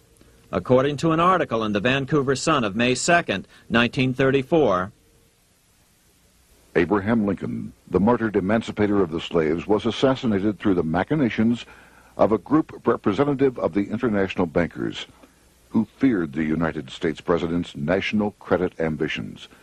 There was only one group in the world at that time who had any reason to desire the death of Lincoln. They were the men opposed to his national currency program and who had fought him throughout the whole Civil War on his policy of greenback currency. Interestingly, McGeer claimed that Lincoln was assassinated not only because international bankers wanted to reestablish a central bank in America, but because they also wanted to base America's currency on gold. Gold they controlled. In other words, put America on a gold standard. Lincoln had done just the opposite by issuing U.S. notes, greenbacks, which were based purely on the good faith and credit of the United States. The article quoted McGeer as saying, "They were the men interested in the establishment of the gold standard and the right of the bankers to manage the currency and credit of every nation in the world. With Lincoln out of the way, they were able to proceed with that plan and did proceed with it in the United States. Within 8 years after Lincoln's assassination, silver was demonetized and the gold standard money system set up in the United States." Not since Lincoln has the U.S. issued debt-free United States notes. These red-sealed bills, which were issued in 1963, were not a new issue from President Kennedy, but merely the old greenbacks reissued year after year. In another act of folly and ignorance, the 1994 Regal Act actually authorized the replacement of Lincoln's greenbacks with debt-based notes. In other words, greenbacks were in circulation in the United States until 1994. Why was silver bad for the bankers and gold good? Simple. Because silver was plentiful in the United States. It was very hard to control. Gold was, and always has been, scarce. Throughout history, it has been relatively easy to monopolize gold, but silver has historically been 15 times more plentiful. With Lincoln out of the way, the money changers' next objective was to gain complete control over America's money. This was no easy task. With the opening of the American West, silver had been discovered in huge quantities. On top of that, Lincoln's greenbacks were generally popular. Despite the European central bankers' deliberate attacks on greenbacks, they continued to circulate in the United States, in fact, until a few years ago. According to historian W. Cleon Skousen, right after the Civil War, there was considerable talk about reviving Lincoln's brief experiment with the constitutional monetary system. Had not the European Money Trust intervened, it would have no doubt become an established institution. it is clear that the concept of America printing her own debt-free money sent shockwaves throughout the European central banking elite. They watched with horror as Americans clamored for more greenbacks. They may have killed Lincoln, but support for his monetary ideas grew. On April 12, 1866, nearly 1 year to the day of Lincoln's assassination, Congress went to work at the bidding of the European central banking interests. It passed the Contraction Act, authorizing the Secretary of the Treasury to begin to retire some of the greenbacks in circulation and thereby contract the money supply. Authors Theodore R. Thorin and Richard F. Warner explained the results of the money contraction in their classic book on the subject, The Truth in Money Book. The hard times which occurred after the Civil War could have been avoided if the greenback legislation had continued as President Lincoln had intended. Instead, there were a series of money panics, what we call recessions, which put pressure on Congress to enact legislation to place the banking system under centralized control. Eventually, the Federal Reserve Act was passed on December 23, 1913.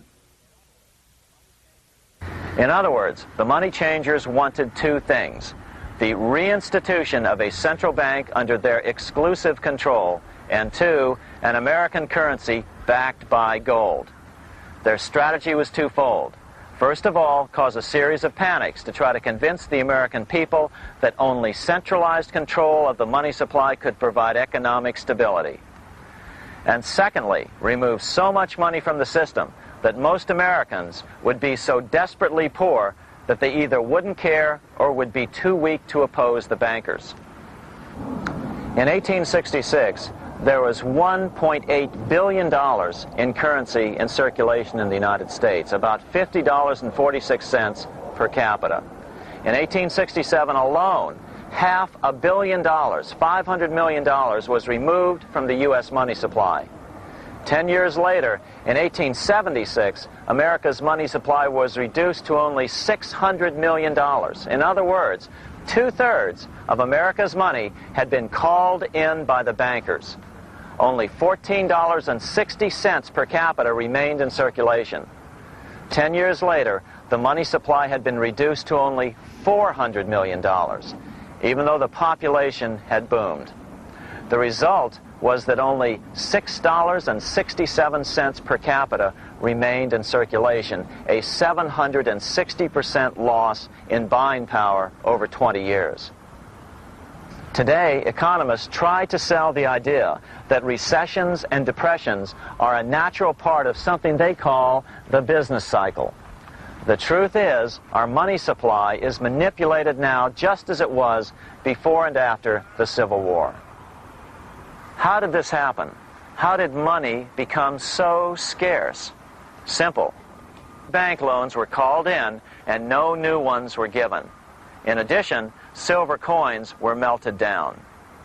In 1872, a man named Ernest Sed was given 100,000 pounds, about $500,000, by the Bank of England and sent to America to bribe necessary congressmen to get silver demonetized.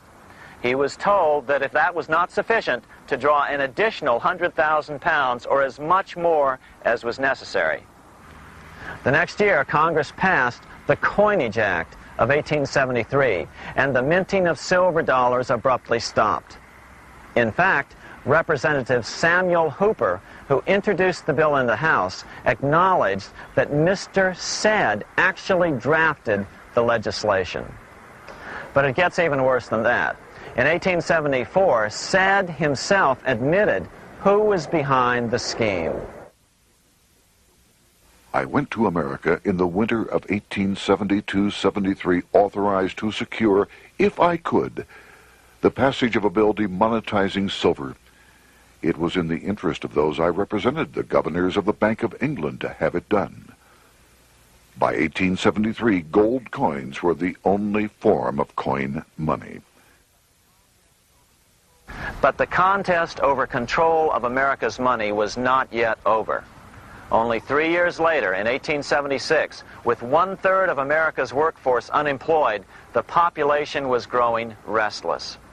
People were clamoring for a return to the greenback money system of President Lincoln, or a return to silver money, anything that would make money more plentiful. That year, Congress created the United States Silver Commission to study the problem. Their report clearly blamed the monetary contraction on the national bankers. The report is interesting because it compares the deliberate money contraction by the national bankers after the Civil War to the fall of the Roman Empire. The disaster of the Dark Ages was caused by decreasing money and falling prices. Without money, civilization could not have had a beginning, and with a diminishing supply, it must languish and unless relieved, finally perish. At the Christian era, the metallic money of the Roman Empire amounted to $1,800,000,000. By the end of the 15th century, it had shrunk to less than $200 million. History records no other such disastrous transition as that from the Roman Empire to the Dark Ages.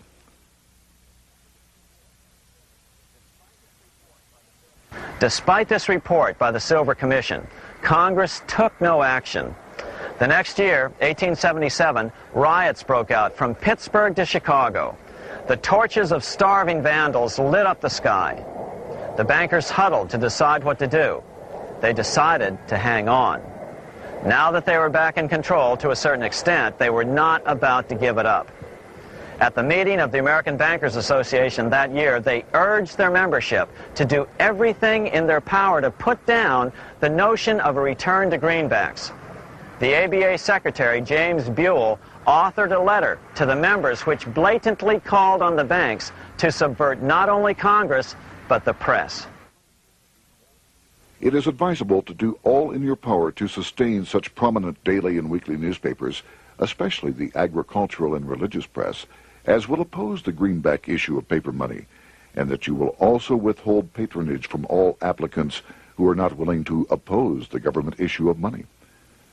To repeal the act creating banknotes or to restore to circulation the government issue of money will be to provide the people with money and will therefore seriously affect our individual profits as bankers and lenders. See your congressman at once and engage him to support our interest that we may control legislation. As political pressure mounted in Congress for change, the press tried to turn the American people away from the truth. The New York Tribune put it this way on January 10th, 1878. "The capital of the country is organized at last, and we will see whether Congress will dare to fly in its face." But it didn't work entirely.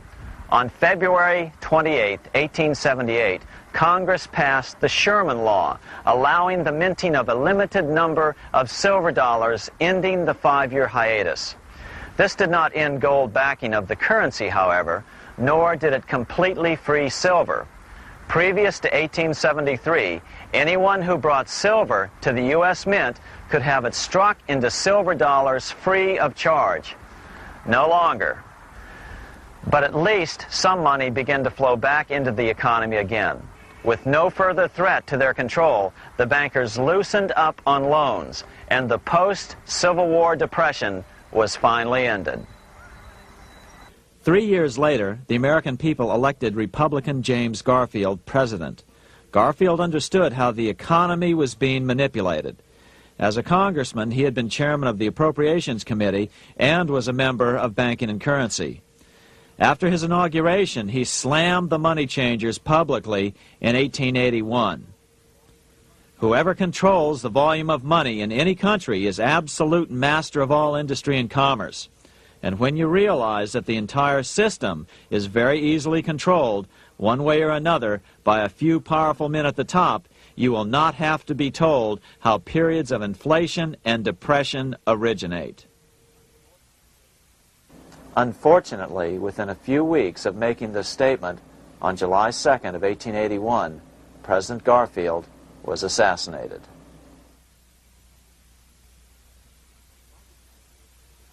The money changers were gathering strength fast.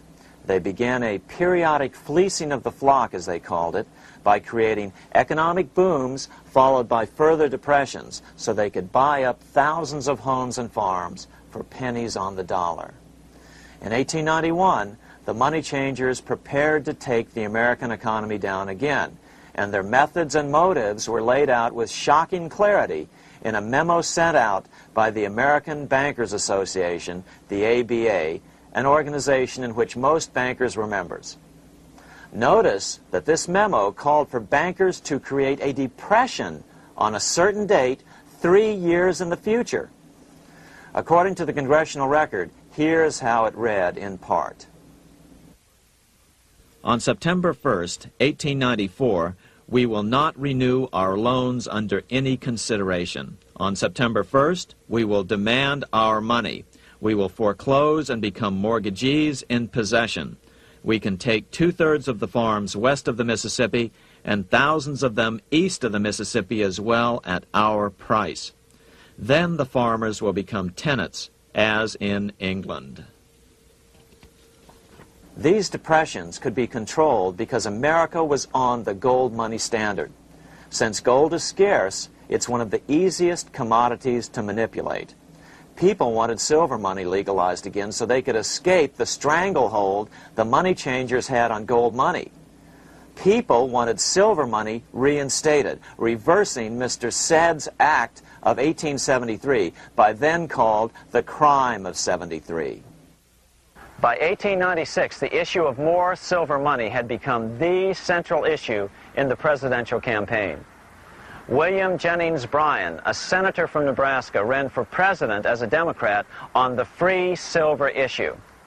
At the Democratic National Convention in Chicago, he made an emotional speech which won him the nomination entitled Crown of Thorns and Cross of Gold. Though Bryan was only 36 years old at the time, this speech is widely regarded as the most famous oration ever made before a political convention. In the dramatic conclusion, Bryan said,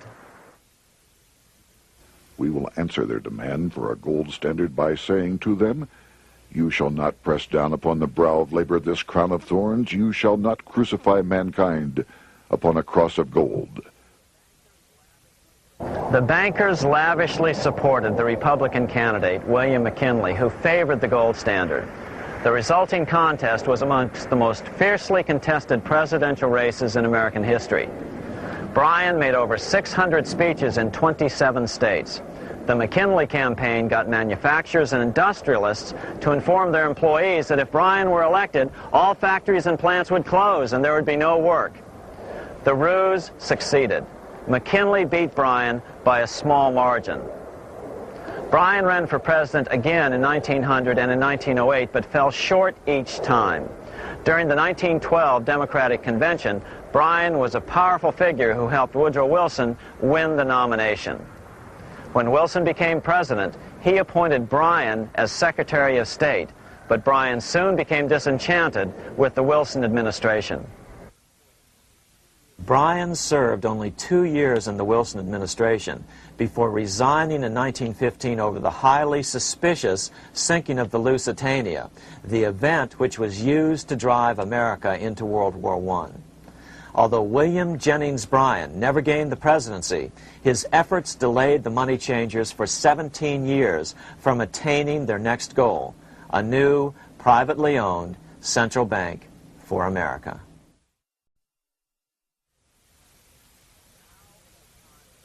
Now it was time for the money changers to get back to the business of a new private central bank for America. During the early 1900s, men like J.P. Morgan led the charge. One final panic would be necessary to focus the nation's attention on the supposed need for a central bank. The rationale was that only a central bank can prevent bank failures. Morgan was clearly the most powerful banker in America and a suspected agent for the Rothschilds. Morgan had helped finance John D. Rockefeller's Standard Oil empire. He had also helped finance the monopolies of Edward Harriman in railroads, of Andrew Carnegie in steel, and of others in numerous industries. But on top of that, J.P. Morgan's father, Junius Morgan, had been America's financial agent to the British. After his father's death, J.P. Morgan took on a British partner, Edward Grenfell, a longtime director of the Bank of England. In fact, upon Morgan's death, his estate contained only a few $1 million. The bulk of the securities most people thought he owned were in fact owned by others. In 1902, President Theodore Roosevelt allegedly went after Morgan and his friends by using the Sherman Antitrust Act to try to break up their industrial monopolies. Actually, Roosevelt did very little to interfere in the growing monopolization of American industry by the bankers and their surrogates. For example, Roosevelt supposedly broke up the Standard Oil monopoly, but it wasn't really broken at all. It was merely divided into 7 corporations, all still controlled by the Rockefellers. The public was aware of this thanks to political cartoonists like Thomas Nast, who referred to the bankers as the money trust. By 1907, the year after Teddy Roosevelt's re-election, Morgan decided it was time to try for a central bank again. Using their combined financial muscle, Morgan and his friends were secretly able to crash the stock market. Thousands of small banks were vastly overextended. Some had reserves of less than 1% thanks to the fractional reserve principle. Within days, bank runs were commonplace across the nation. Now Morgan stepped into the public arena and offered to prop up the faltering American economy by supporting failing banks with money he manufactured out of nothing. It was an outrageous proposal, far worse than even fractional reserve banking, but Congress let him do it. Morgan manufactured $200 million worth of this completely reserveless private money and bought things with it, paid for services with it, and sent some of it to his branch banks to lend out at interest. His plan worked. Soon, the public regained confidence in money in general and quit hoarding their currency. But as a result, banking power was further consolidated into the hands of a few large banks. By 1908, the panic was over, and Morgan was hailed as a hero by the president of Princeton University, a man by the name of Woodrow Wilson. All this trouble could be averted if we appointed a committee of 6 or 7 public-spirited men like J.P. Morgan to handle the affairs of our country. Economics textbooks would later explain that the creation of the Federal Reserve System was the direct result of the panic of 1907. Quote, "With its alarming epidemic of bank failures, the country was fed up once and for all with the anarchy of unstable private banking," close quote. But Minnesota Congressman Charles A. Lindbergh Sr., the father of the famous aviator Lucky Lindy, later explained that the panic of 1907 was really just a scam. Those not favorable to the money trust could be squeezed out of business and the people frightened into demanding changes in the banking and currency laws which the money trust would frame. So, since the passage of the National Bank Act of 1863, the money changers had been able to create a series of booms and busts. The purpose was not only to fleece the American public of their property, but to later claim that the banking system was basically so unstable that it had to be consolidated into a central bank once again.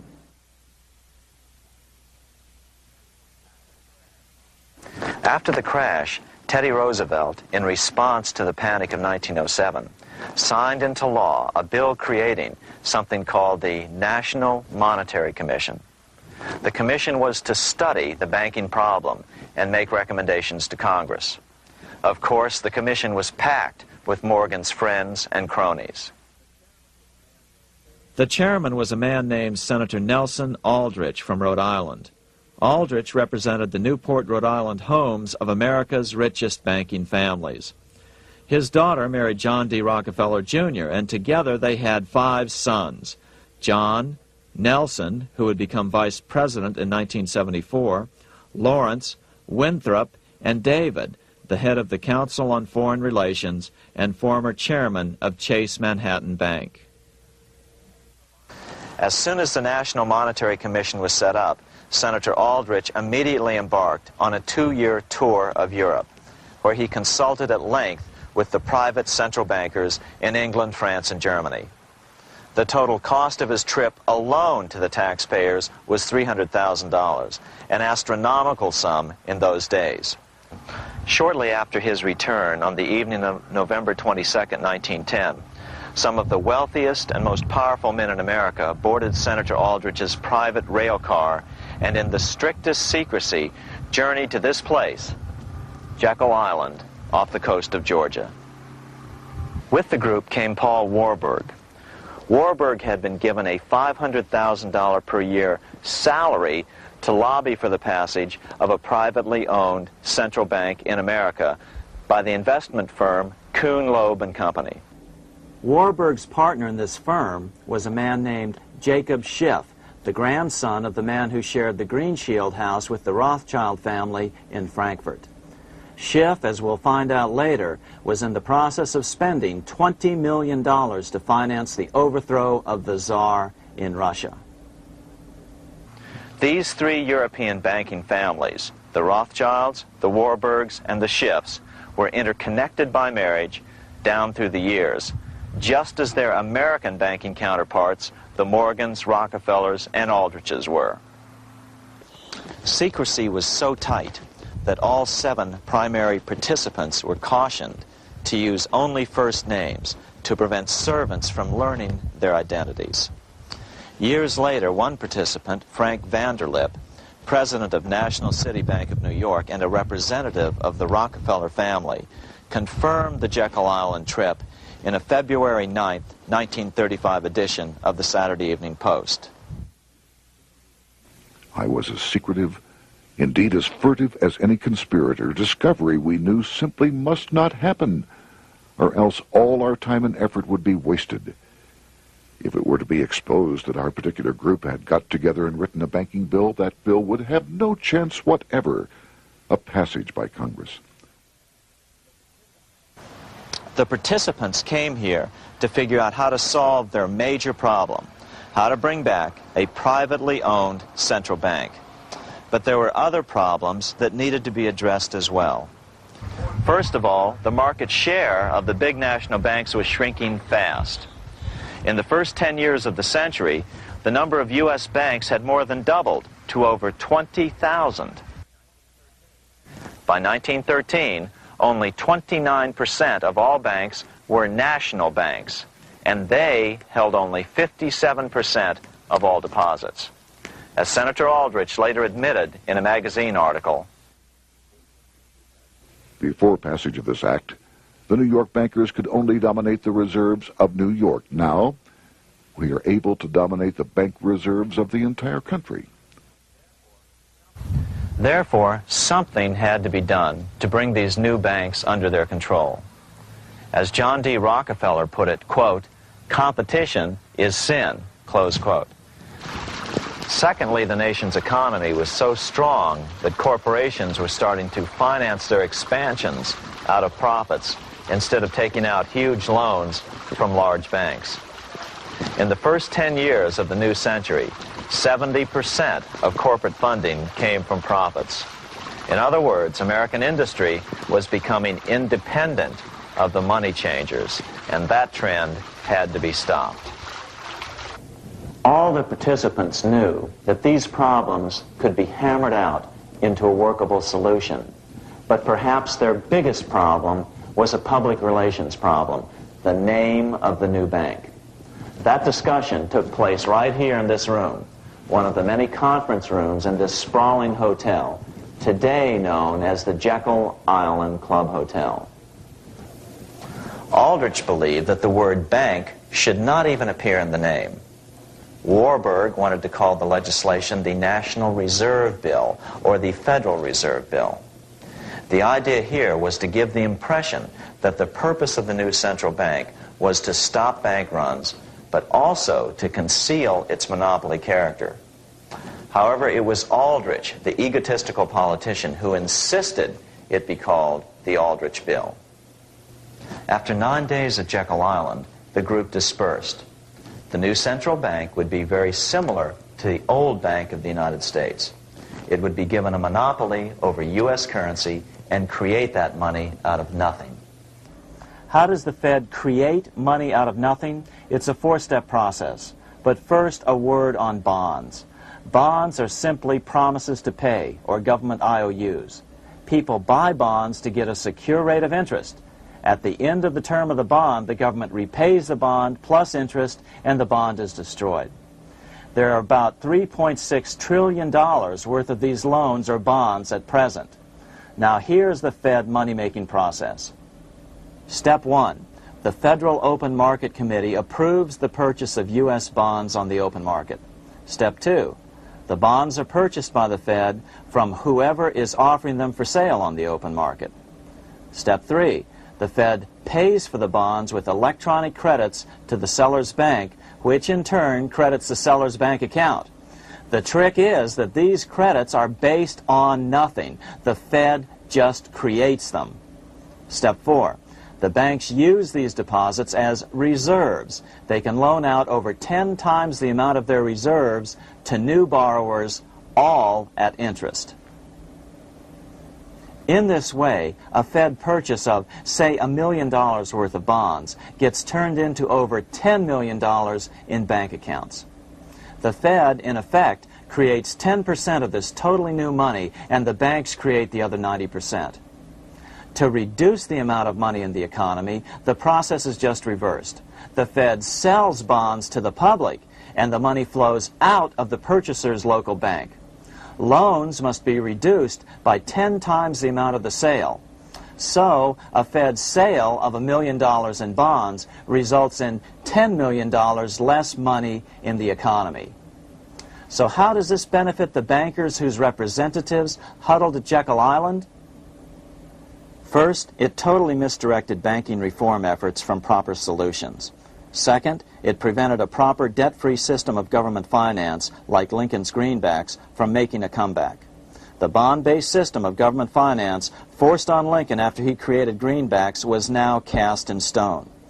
Third, it delegated to the bankers the right to create 90% of our money supply based on only fractional reserves, which they then loan out at interest. Fourth, it centralized overall control of our nation's money supply in the hands of a few men. Fifth, it established a central bank with a high degree of independence from effective political control. Soon after its creation, the Fed's great contraction in the early 1930s would cause the Great Depression. This independence has been enhanced since then through additional laws.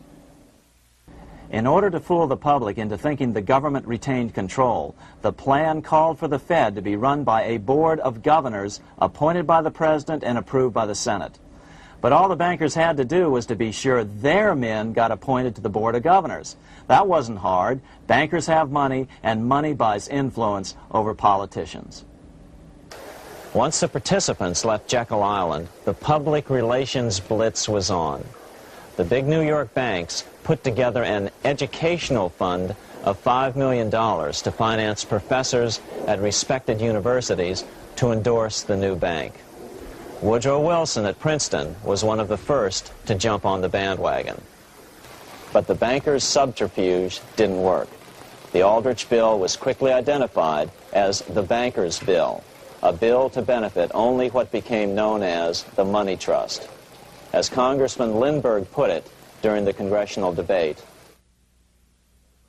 the Aldrich Plan is the Wall Street Plan. It means another panic, if necessary, to intimidate the people.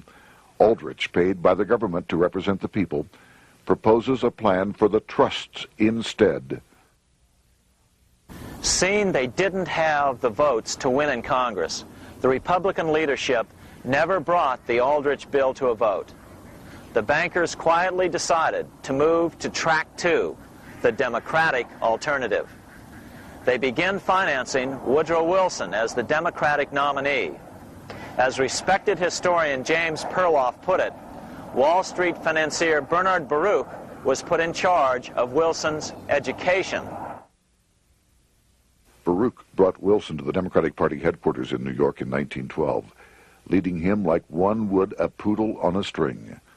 Wilson received an indoctrination course from the leaders convened there. So now the stage was set.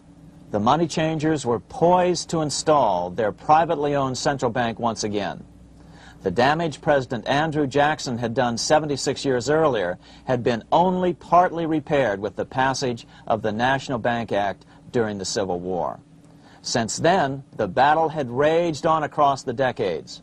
The Jacksonians became the greenbackers, who became the hardcore supporters of William Jennings Bryan. With Bryan leading the charge, these opponents of the money changers, ignorant of Baruch's tutelage, now threw themselves behind Democrat Woodrow Wilson. They and Bryan would soon be betrayed.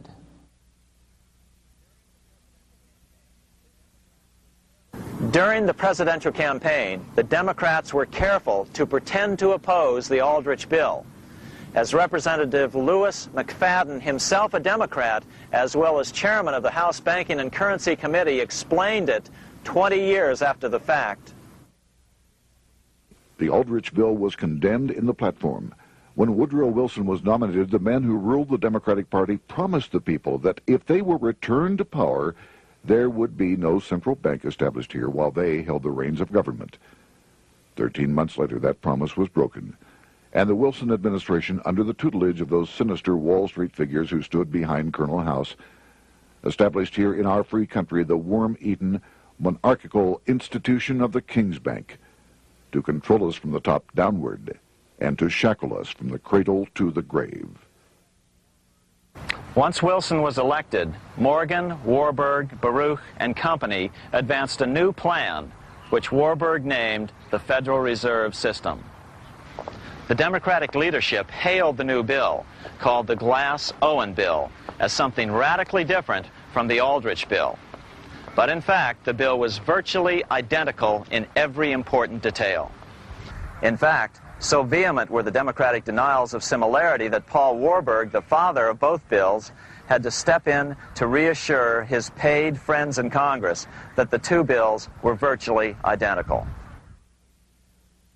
Brushing aside the external differences affecting the shells, we find the kernels of the two systems very closely resembling and related to one another. But that admission was for private consumption only.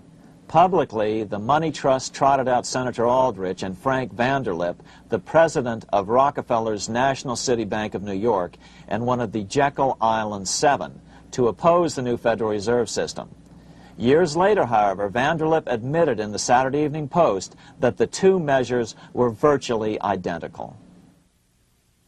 Although the Aldrich Federal Reserve Plan was defeated when it bore the name Aldrich, nevertheless, its essential points were all contained in the plan that finally was adopted.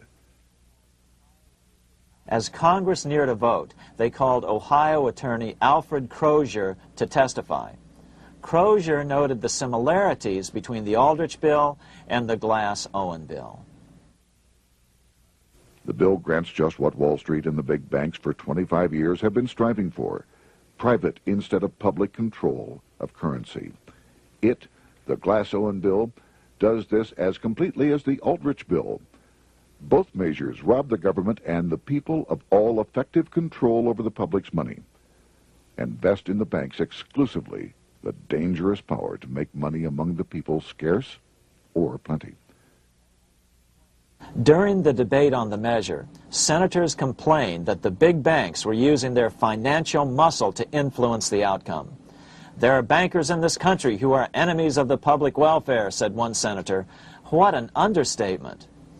Despite the charges of deceit and corruption, the bill was finally snuck through the Senate on December 22, 1913, after most senators had left town for the holidays, after having been assured by the leadership that nothing would be done until long after the Christmas recess. On the day the bill was passed, Congressman Lindbergh prophetically warned his countrymen that this act establishes the most gigantic trust on earth. When the president signs this bill, the invisible government by the monetary power will be legalized. The people may not know it immediately, but the day of reckoning is only a few years removed. The worst legislative crime of the ages is perpetrated by this banking bill. On top of all this, only weeks earlier, Congress had finally passed a bill legalizing income tax. Why was the income tax law important? Because bankers finally had in place a system which would run up a virtually unlimited federal debt. How would the interest on this debt be repaid? Never mind the principal. Remember, a privately owned central bank creates the principal out of nothing. The federal government was small then. Up to then, it had subsisted merely on tariffs and excise taxes. No, just as with the Bank of England, the interest payments had to be guaranteed by direct taxation of the people. The money changers knew that if they had to rely on contributions from the states, eventually the individual state legislatures would revolt and either refuse to pay the interest on their own money or at least bring political pressure to bear to keep the debt small. It is interesting to note that in 1895, the Supreme Court had found a similar income tax law to be unconstitutional. The Supreme Court even found a corporate income tax law unconstitutional in 1909.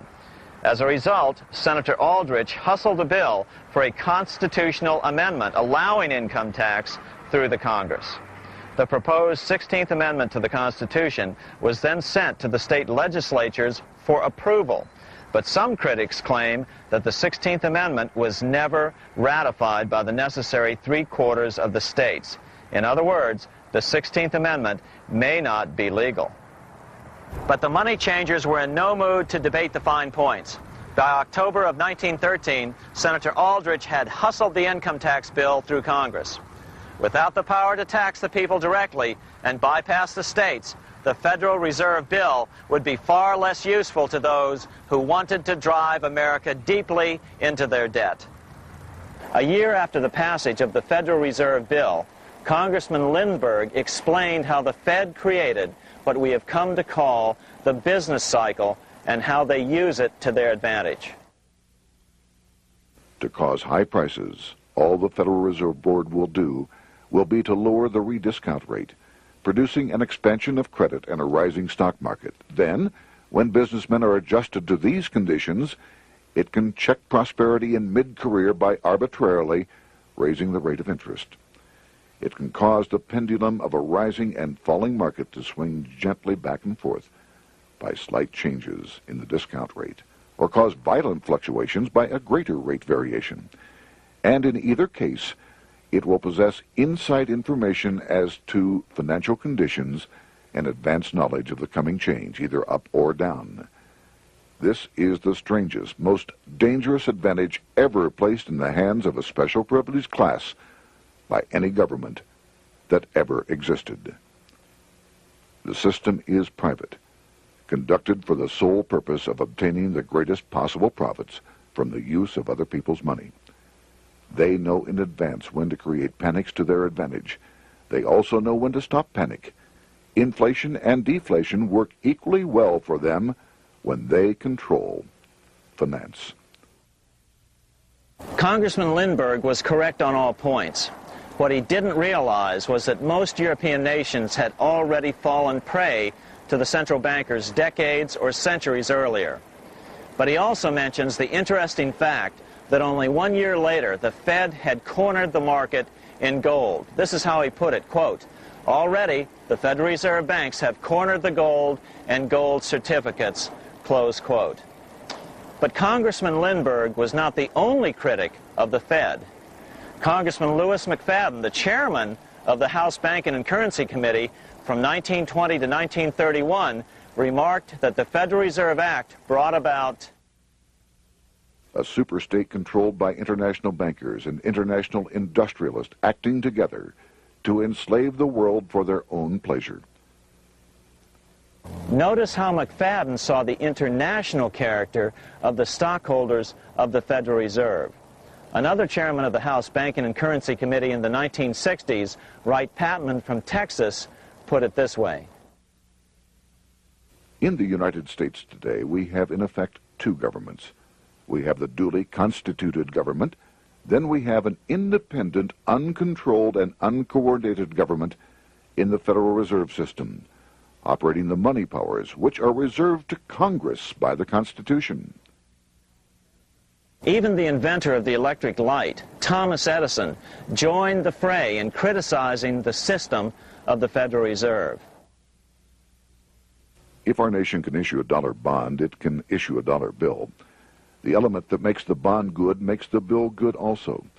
The difference between the bond and the bill is the bond lets money brokers collect twice the amount of the bond and an additional 20%, whereas the currency pays nobody but those who contribute directly in some useful way.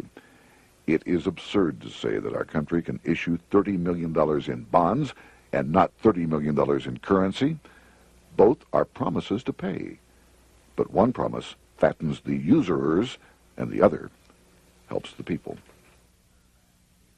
3 years after the passage of the Federal Reserve Act, even President Wilson began to have second thoughts about what had been unleashed during his first term in office. We have come to be one of the worst ruled, one of the most completely controlled governments in the civilized world, no longer a government of free opinion, no longer a government by a vote of the majority, but a government by the opinion and duress of a small group of dominant men. Some of the biggest men in the United States in the field of commerce and manufacture are afraid of something. They know that there is a power somewhere so organized, so subtle, so watchful, so interlocked, so complete, so pervasive, that they had better not speak above their breath when they speak in condemnation of it. Before his death in 1924, President Wilson realized the full extent of the damage he had done to America when he confessed, "I have unwittingly ruined my government." So finally, the money changers, those who profit by manipulating the amount of money in circulation, had their privately owned central bank installed again in America. The major newspapers, which they also owned, hailed passage of the Federal Reserve Act of 1913, telling the public that now depressions could be scientifically prevented. The fact of the matter was that now depressions could be scientifically created.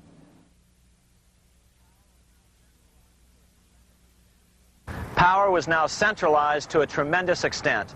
Now it was time for a war, a really big war. In fact, the First World War. Of course, to the central bankers, the political issues of war don't matter nearly as much as the profit potential, and nothing creates debts like warfare.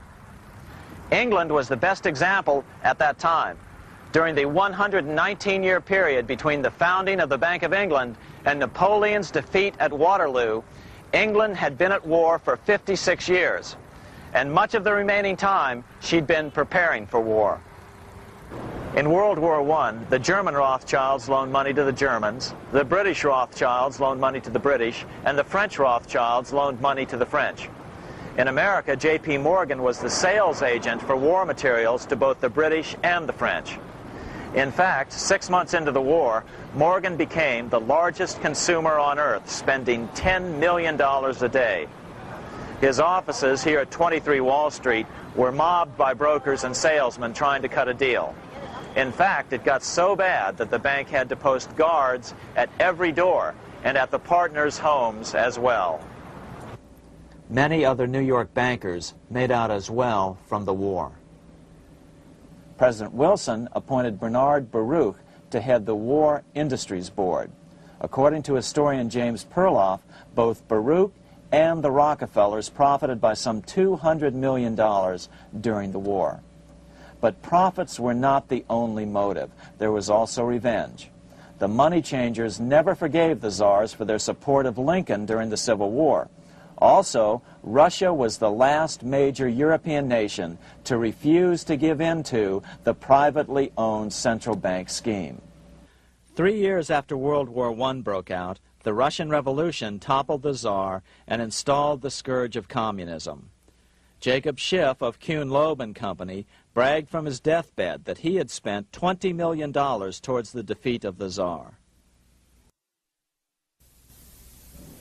Money was funneled from England to support the revolution as well. Why would some of the richest men in the world financially back communism, the system that was openly vowing to destroy the so-called capitalism that made them wealthy? Researcher Gary Allen explained it this way. If one understands that socialism is not a share the wealth program, but is in reality a method to consolidate and control the wealth, then the seeming paradox of super-rich men promoting socialism becomes no paradox at all. Instead, it becomes logical, even the perfect tool of power-seeking megalomaniacs. Communism, or more accurately socialism, is not a movement of the downtrodden masses, but of the economic elite. As W. Cleon Skousen put it in his 1970 book, The Naked Capitalist, power from any source tends to create an appetite for additional power. It was almost inevitable that the super-rich would one day aspire to control not only their own wealth, but the wealth of the whole world. To achieve this, they were perfectly willing to feed the ambitions of the power-hungry political conspirators who were committed to the overthrow of all existing governments and the establishments of a central worldwide dictatorship. but what if these revolutionaries get out of control and try to seize power from the super-rich? After all, it was Mao Zedong who in 1938 stated his position concerning power. Political power grows out of the barrel of a gun. The Wall Street, London axis elected to take the risk. The master planners attempted to control revolutionary communist groups by feeding them vast quantities of money when they obeyed and contracting their money supply or even financing their opposition if they got out of control. Lenin began to understand that although he was the absolute dictator of the new Soviet Union, he was not pulling the financial strings. Someone else was silently in control. The state does not function as we desired. The car does not obey. A man is at the wheel and seems to lead it, but the car does not drive in the desired direction. It moves as another force wishes.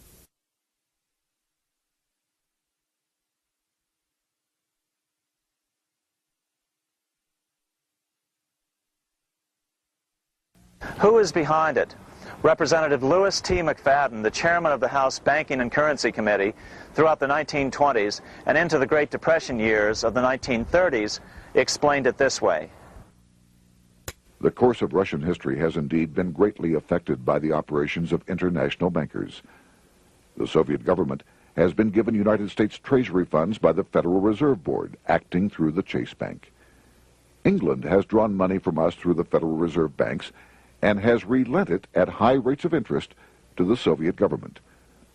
The Dnipro Dam was built with funds unlawfully taken from the United States Treasury by the corrupt and dishonest Federal Reserve Board and the Federal Reserve banks. In other words, the Fed and the Bank of England, at the behest of the international bankers who controlled them, were creating a monster, one which would fuel 7 decades of unprecedented communist revolution, warfare, and most importantly, debt. In case you think there's some chance that the money changers got communism going and then lost control, in 1992, the Washington Times reported that Russian President Boris Yeltsin was upset that most of the incoming foreign aid was being siphoned off, quote, straight back into the coffers of Western banks in debt service, close quote. No one in his right mind would claim that a war as large as World War I had a single cause. Wars are complex things with many causative factors. But on the other hand, it would also be equally foolish to ignore as a prime cause of World War I those who would profit the most from the war. The role of the money changers is no wild conspiracy theory. They had a motive, a short-ranged, self-serving motive, as well as a long-range political motive of advancing totalitarian governments, with the money changers maintaining the financial clout to control whatever politician might emerge as the leader. Next, we'll see what the money changers' ultimate political goal is for the world.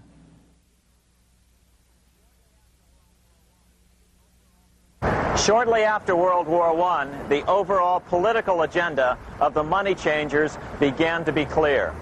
Now that they controlled national economies individually, the next step was the ultimate form of consolidation, world government.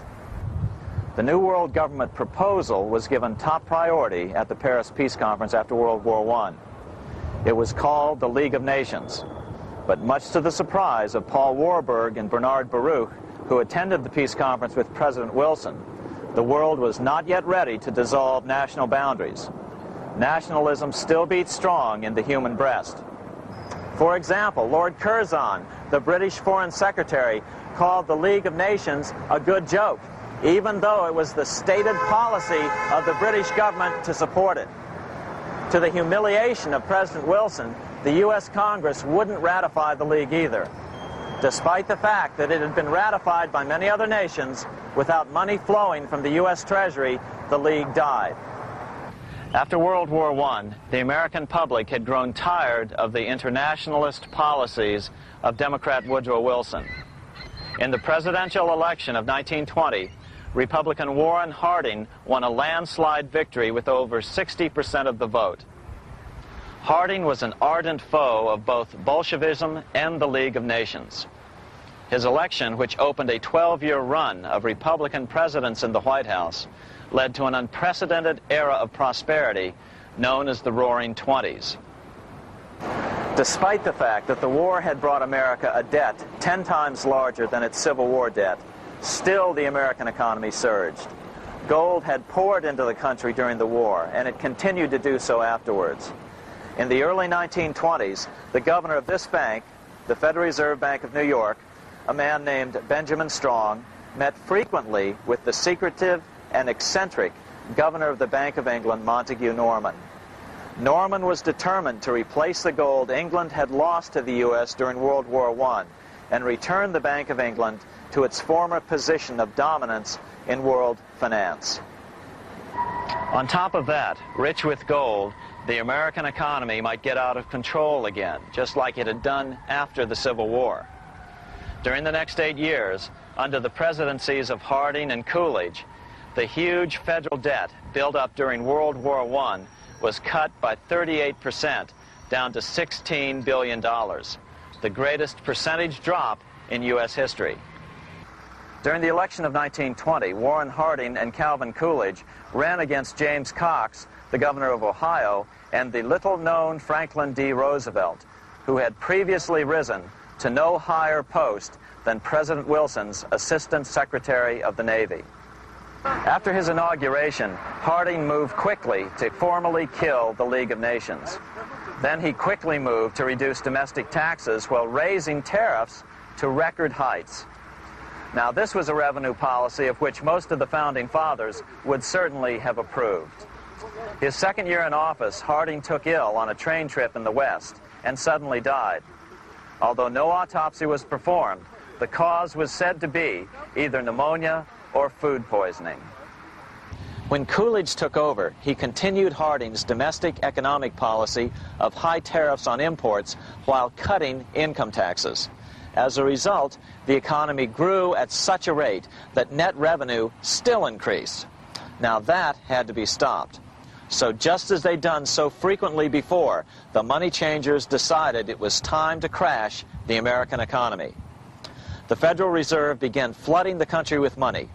They increased the money supply by 62% during these years. Money was plentiful.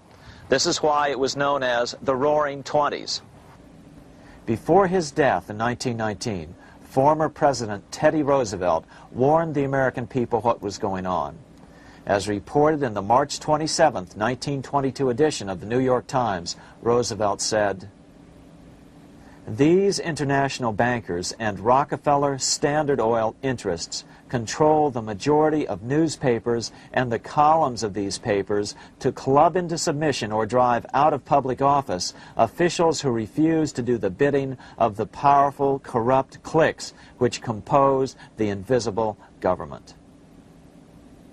Just one day before, in the New York Times, the mayor of New York, John Hylan, quoted Roosevelt and blasted those he saw as taking control of America, its political machinery, and its press. The warning of Theodore Roosevelt has much timeliness today, for the real menace of our republic is this invisible government which, like a giant octopus, sprawls its slimy length over city, state, and nation. It seizes in its long and powerful tentacles our executive officers, our legislative bodies, our schools, our courts, our newspapers, and every agency created for the public protection. To depart from mere generalizations, let me say that at the head of this octopus are the Rockefeller Standard Oil interest and a small group of powerful banking houses generally referred to as the international bankers. The little coterie of powerful international bankers virtually run the United States government for their own selfish purposes. They practically control both parties, write political platforms, make cat's paws of party leaders, use the leading men of private organizations, and resort to every device to place in nomination for high public office only such candidates as will be amenable to the dictates of corrupt big business.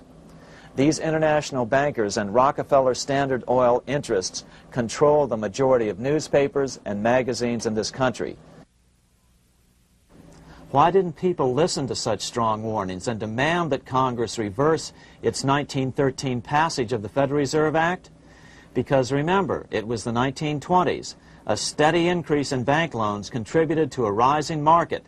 In other words, just as it is today, in times of prosperity, no one wants to worry about economic issues. But there was a dark side to all this prosperity. Businesses expanded and became strung out on credit. Speculation in the booming stock market became rampant. Although everything looked rosy, it was a castle made of sand. When all was in readiness, in April of 1929, Paul Warburg, the father of the Federal Reserve, sent out a secret advisory warning his friends that a collapse and nationwide depression was certain. In August of 1929, the Fed began to tighten money. It is not a coincidence that the biographies of all the Wall Street giants of that era, John D. Rockefeller, J.P. Morgan, Bernard Baruch, etc., all marvel that they got out of the stock market just before the crash and put all their assets in cash or gold. On October 24th, 1929, the big New York bankers called in their 24-hour broker call loans. This meant that both stockbrokers and customers had to dump their stocks on the market to cover their loans, no matter what price they had to sell them for. As a result, the market tumbled, and that day was known as Black Thursday. According to John Kenneth Galbraith, writing in The Great Crash, 1929, at the height of the selling frenzy, Bernard Baruch brought Winston Churchill into the visitors' gallery of the New York Stock Exchange here to witness the panic and impress him with his power over the wild events down on the floor. Congressman Louis McFadden, chairman of the House Committee on Banking and Currency from 1920 to 1931, knew who to blame. He accused the Fed and the international bankers of orchestrating the crash. It was not accidental. It was a carefully contrived occurrence. The international bankers sought to bring about a condition of despair here so that they might emerge as rulers of us all. But McFadden went even farther. He openly accused them of causing the crash in order to steal America's gold. In February 1931, in the midst of the Depression, he put it this way. I think it can hardly be disputed that the statesmen and financiers of Europe are ready to take almost any means to reacquire rapidly the gold stock which Europe lost to America as the result of World War I. Curtis Dahl, a broker for Lehman Brothers, was on the floor of the New York Stock Exchange the day of the crash. In his 1970 book, FDR, My Exploited Father-in-Law, he explained that the crash was triggered by the planned sudden shortage of call money in the New York money market. Actually, it was the calculated shearing of the public by the world money powers triggered by the planned sudden shortage of call money in the New York money market. Within a few weeks, $3 billion of wealth simply seemed to vanish. Within a year, $40 billion had been lost. But did it really disappear? Or was it simply consolidated in fewer hands? And what did the Federal Reserve do? Instead of moving to help the economy out by quickly lowering interest rates to stimulate the economy, the Fed continued to brutally contract the money supply further, deepening the Depression. Between 1929 and 1933, the Fed reduced the money supply by an additional 33%. Although most Americans have never heard that the Fed was the cause of the Depression, this is well known among top economists. Milton Friedman, the Nobel Prize-winning economist now of Stanford University, said the same thing in a National Public Radio interview in January of 1996. The Federal Reserve definitely caused the Great Depression by contracting the amount of currency in circulation by 1/3 from 1929 to 1933. But the money lost by most Americans during the Depression didn't just vanish. It was just redistributed into the hands of those who had gotten out just before the crash and had purchased gold, which is always a safe place to put your money just before a depression. But America's money also went overseas. Incredibly, as President Hoover was heroically trying to rescue banks and prop up businesses, with millions of Americans starving as the Great Depression deepened, millions of dollars were being spent rebuilding Germany from damage sustained during World War I. 8 years before Hitler would invade Poland, Representative Louis McFadden, chairman of the House Banking and Currency Committee, warned Congress that Americans were paying for Hitler's rise to power. After World War I, Germany fell into the hands of the German international bankers. Those bankers bought her, and they now own her lock, stock, and barrel. They have purchased her industries, they have mortgages on her soil, they control her production, they control all her public utilities. The international German bankers have subsidized the present government of Germany, and they have also supplied every dollar of the money Adolf Hitler has used in his lavish campaign to build up a threat to the government of Brüning. When Brüning fails to obey the orders of the German international bankers, Hitler is brought forth to scare the Germans into submission. Through the Federal Reserve Board, over $30 billion of American money has been pumped into Germany. You have all heard of the spending that's taken place in Germany. Modernistic dwellings, her great planetariums, her gymnasiums, her swimming pools, her fine public highways, her perfect factories. All this was done on our money. All this was given to Germany through the Federal Reserve Board. The Federal Reserve Board has pumped so many billions of dollars into Germany that they dare not name the total. Franklin D. Roosevelt was swept into office during the 1932 presidential election.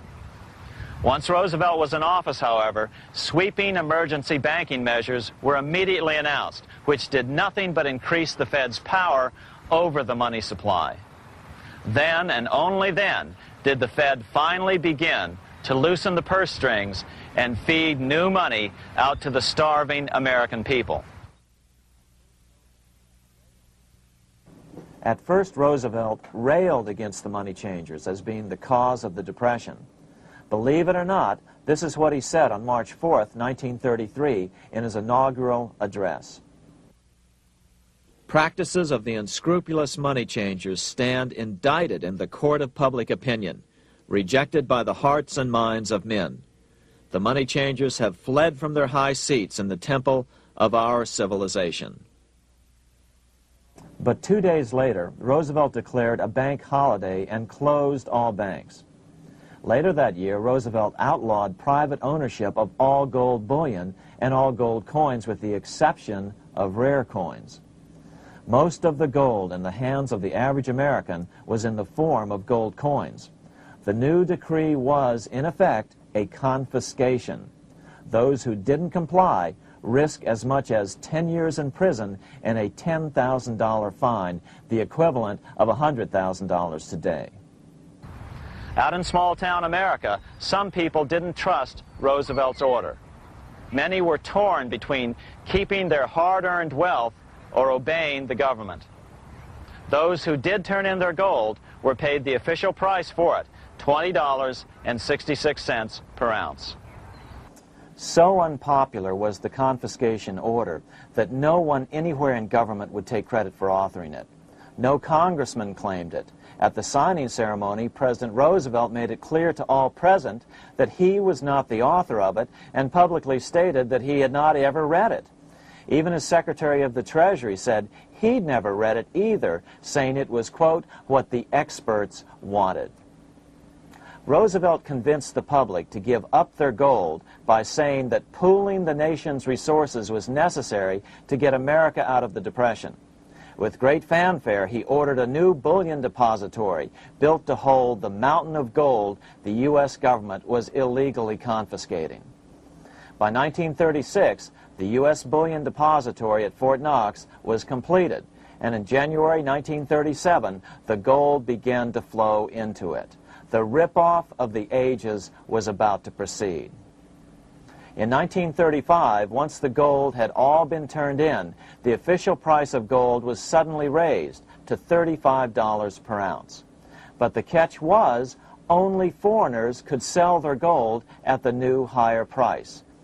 The money changers who had heeded Warburg's note and gotten out of the stock market just before the crash and bought gold at $20.66 per ounce, then shipped it to London, could now bring it back and sell it back to the government, nearly doubling their money while the average American starved. The Fort Knox Bullion Depository sits here in the middle of the Fort Knox Military Reservation, 30 miles southwest of Louisville, Kentucky. This was as close as we were permitted to get to the depository despite years of letters from members of Congress to allow our film crew inside. The 4-acre grounds immediately surrounding the building are guarded by an electrified steel fence, an open moat, and 4 machine-gun-armed guard pillboxes at the structure's corners. When the gold began arriving on January 13, 1937, there was unprecedented security. Thousands of official guests watched the arrival of a 9-car train from Philadelphia, guarded by armed soldiers, postal inspectors, Secret Servicemen, and guards from the U.S. Mint. It was all great theater. America's gold supply from across the land had been pooled, supposedly for the public benefit, and then safely tucked into Fort Knox. But all that security would soon be breached by the government itself. Now the stage was set for a really big war, one which would pile up debt far beyond that of World War I. For example, in 1944 alone, the U.S. national income was only $183 billion, yet $103 billion was spent on the war. This was 30 times the spending rate during World War I. In fact, the American taxpayer picked up 55% of the total Allied cost of the war. But equally important, virtually every nation involved in World War II greatly multiplied their debt. In the U.S., for example, federal debt went from $43 billion in 1940 up to $257 billion in 1950, an increase of 598%. Between 1940 and 1950, Japanese debt swelled 1,348%. French debt grew 583%, and Canadian debt soared 417%. After the war, the world was now divided into 2 economic camps: communist command economies on the one hand versus monopoly capitalists on the other, set to fight it out in one perpetual and highly profitable arms race. It was finally time for the central bankers to embark in earnest on their 3-step plan to centralize the economic systems of the entire world and finally bring about their global government or New World Order. The phases of this plan were: Step 1, central bank domination of national economies worldwide. Step 2, centralize regional economies through organizations such as the European Monetary Union and regional trade unions such as NAFTA. Step 3, centralize the world economy through a world central bank, a world money, and ending national independence through abolition of all tariffs by treaties like GATT. Step 1 was completed long ago. Steps 2 and 3 are far advanced, nearing completion. What about gold? Among central banks, the largest holder of gold is now the IMF. It and central banks now control 2/3 of the world's gold supply, giving them the ability to manipulate the gold market. Remember the money changer's golden rule: he who has the gold makes the rules. But before we get into solutions to our problem, let's take a look at what happened to all that gold in Fort Knox. Because if we don't understand that the gold has been stolen, we'll allow ourselves to be stampeded into the wrong solution, a gold-backed currency. Most Americans still believe that the gold is still here at Fort Knox. At the end of World War II, Fort Knox contained over 700 million ounces of gold, an incredible 70% of all the gold in the world. How much remains? No one knows. Despite the fact that federal law requires an annual physical audit of Fort Knox gold, the Treasury has consistently refused to conduct one. The truth is that a reliable audit of whatever remains here has not been conducted since President Eisenhower ordered one in 1953. Where did America's gold in Fort Knox go?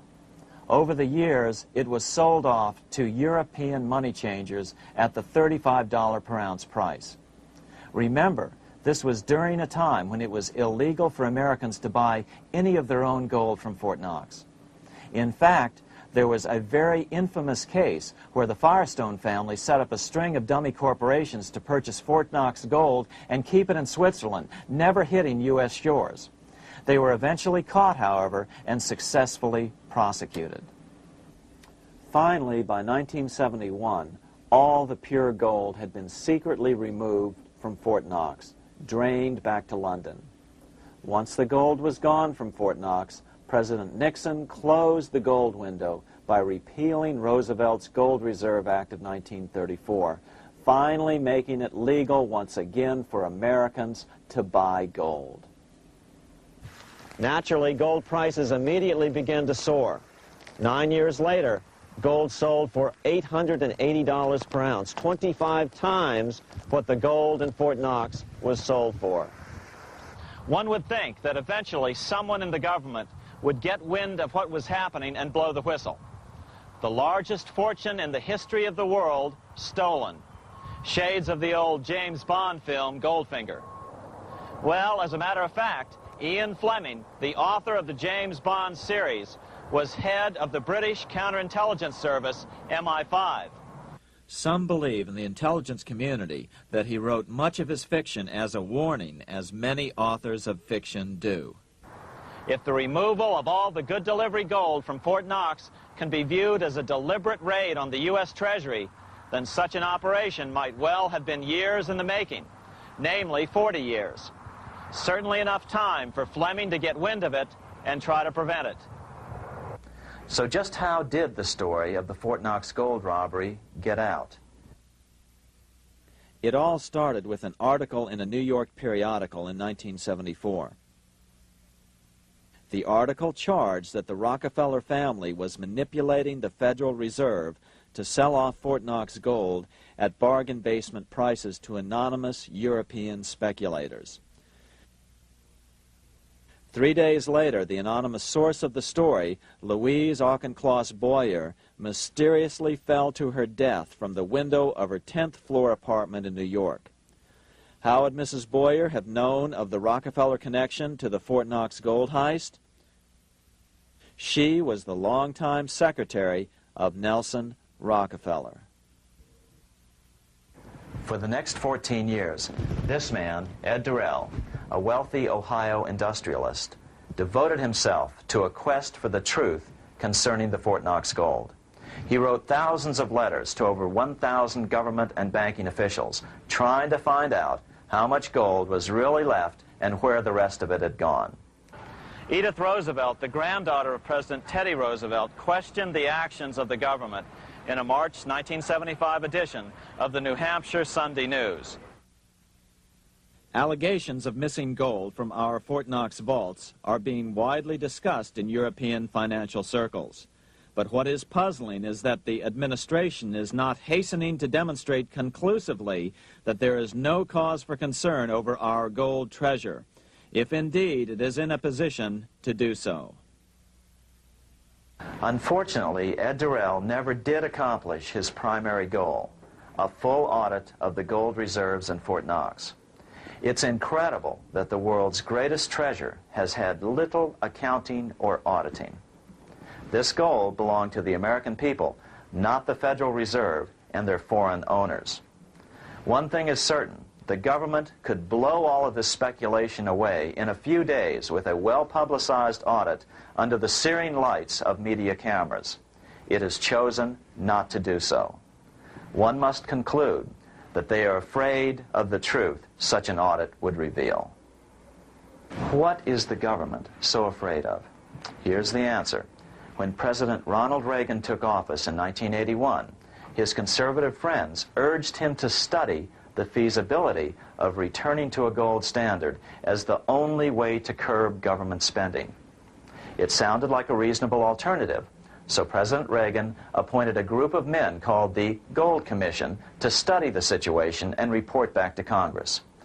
What Reagan's Gold Commission reported back to Congress in 1982 was the following shocking revelation concerning gold. The U.S. Treasury owned no gold at all. All the gold that was left in Fort Knox was now owned by the Federal Reserve, a group of private bankers, as collateral against the national debt. The truth of the matter is that never before has so much money been stolen from the hands of the general public and put into the hands of a small group of private investors, the money changers.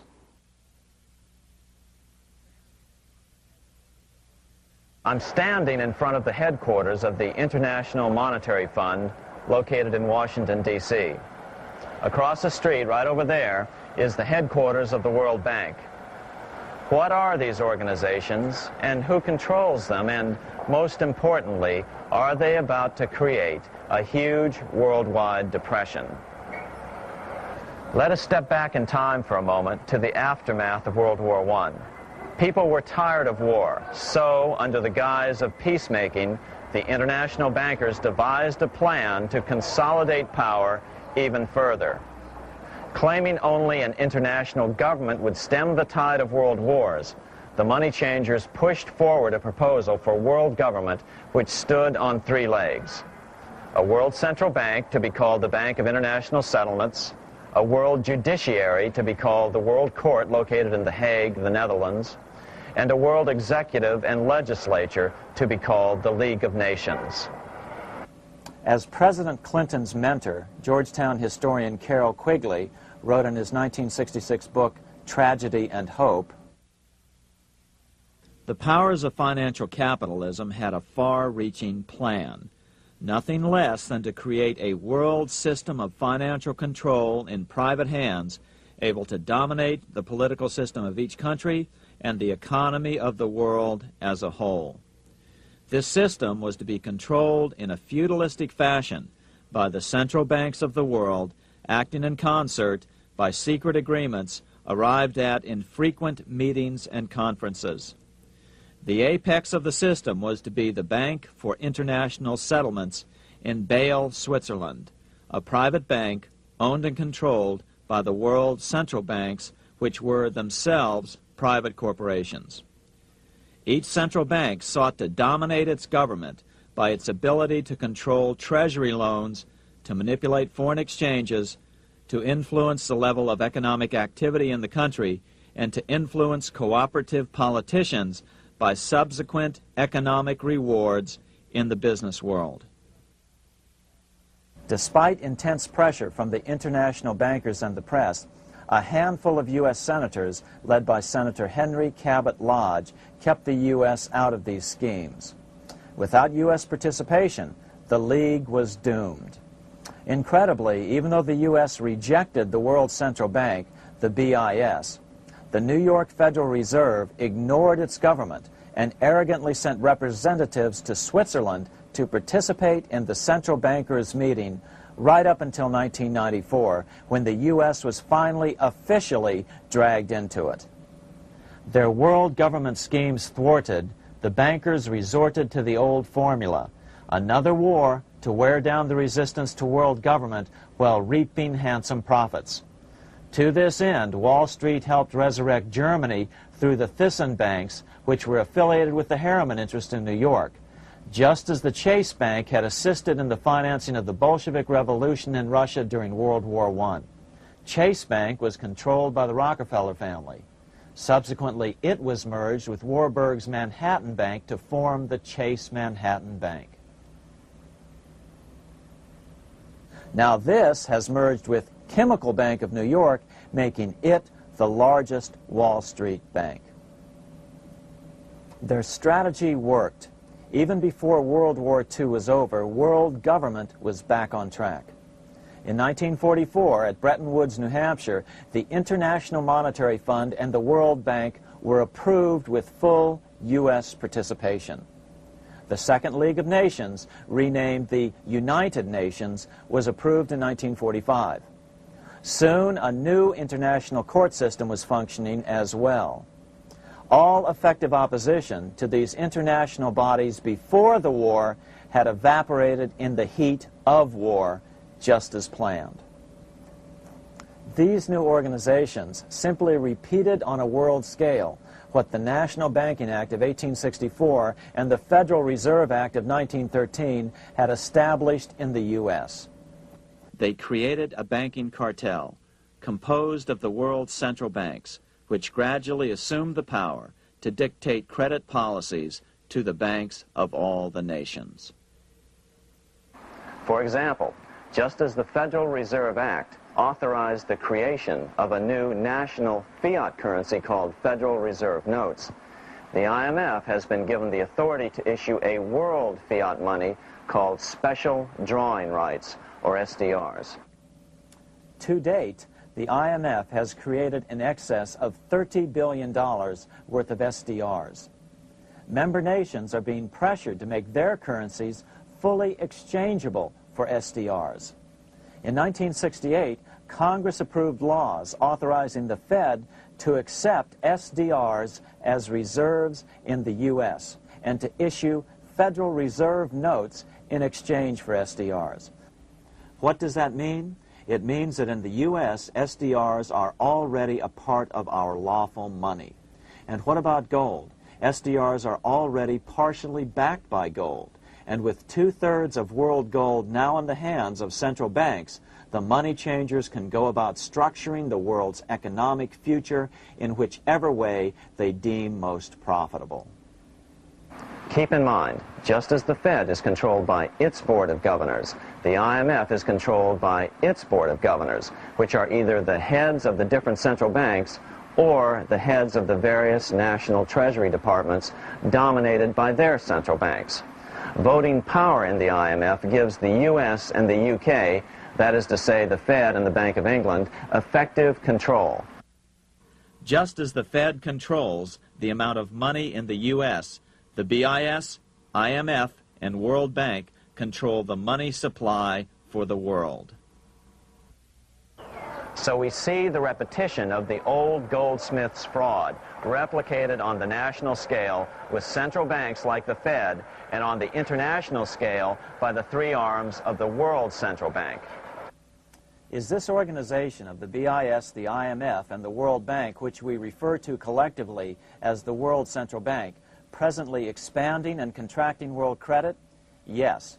Regulations put into effect in 1988 by the BIS required the world's bankers to raise their capital and reserves to 8% of liabilities by 1992. Increased capital requirements put an upper limit to the fractional reserve lending, similar to the way cash reserve requirements do. What has this seemingly insignificant regulation made in a Swiss city 8 years ago meant to the world? It means our banks cannot loan more and more money to buy more and more time before the next depression, as a maximum loan ratio is now set. It means those nations with the lowest bank reserves in their systems have already felt the terrible effects of this credit contraction as their banks scrambled to raise money to increase their reserves to 8%. To raise the money, they had to sell stocks, which depressed their stock markets and began the depression first in their countries.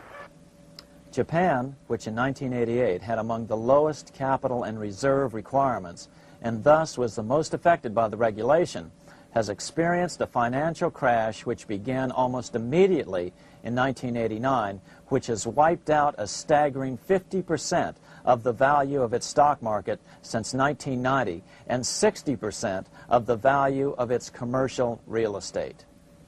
The Bank of Japan has lowered its interest rates to 0.5%, practically giving away money to resurrect the economy, but still the depression worsens. Due to the $20 billion U.S. bailout of Mexico, the financial collapse in that nation is already known here.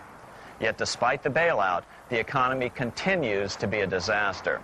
One huge debt after another is rolled over as new loans are being made simply to enable Mexico to pay the interest on the old loans. In the south of Mexico, the poor have been in open revolt as every spare peso is being siphoned out of the country to make interest payments.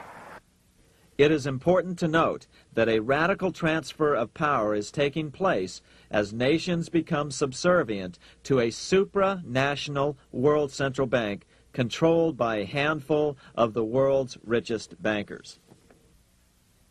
As the IMF creates more and more SDRs by the stroke of a pen on IMF ledgers, more and more nations borrow them to pay interest on their mounting debts and gradually fall under the control of the faceless bureaucrats of the World Central Bank.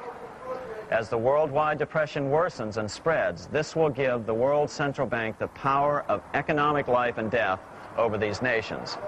It will decide which nations will be permitted to receive further loans and which nations will starve. Despite all the rhetoric about development and the alleviation of poverty, the result is a steady transfer of wealth from the debtor nations to the money changers' central banks which control the IMF and the World Bank. For example, in 1992, the third world debtor nations, which borrowed from the World Bank, paid $198 million more to the central banks of the developed nations for World Bank-funded purposes than they received from the World Bank. All this increases their permanent debt in exchange for temporary relief of poverty caused by prior borrowings. Already, these repayments exceed the amount of the new loans.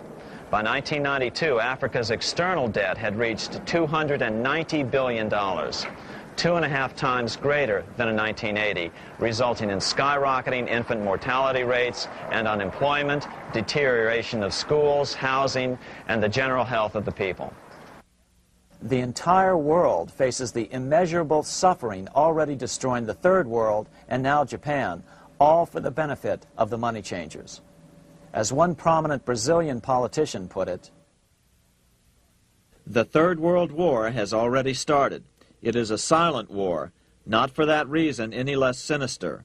The war is tearing down Brazil, Latin America, and practically all the Third World. Instead of soldiers dying, there are children. It is a war over the Third World debt, one which has as its main weapon interest, a weapon more deadly than the atom bomb, more shattering than a laser beam."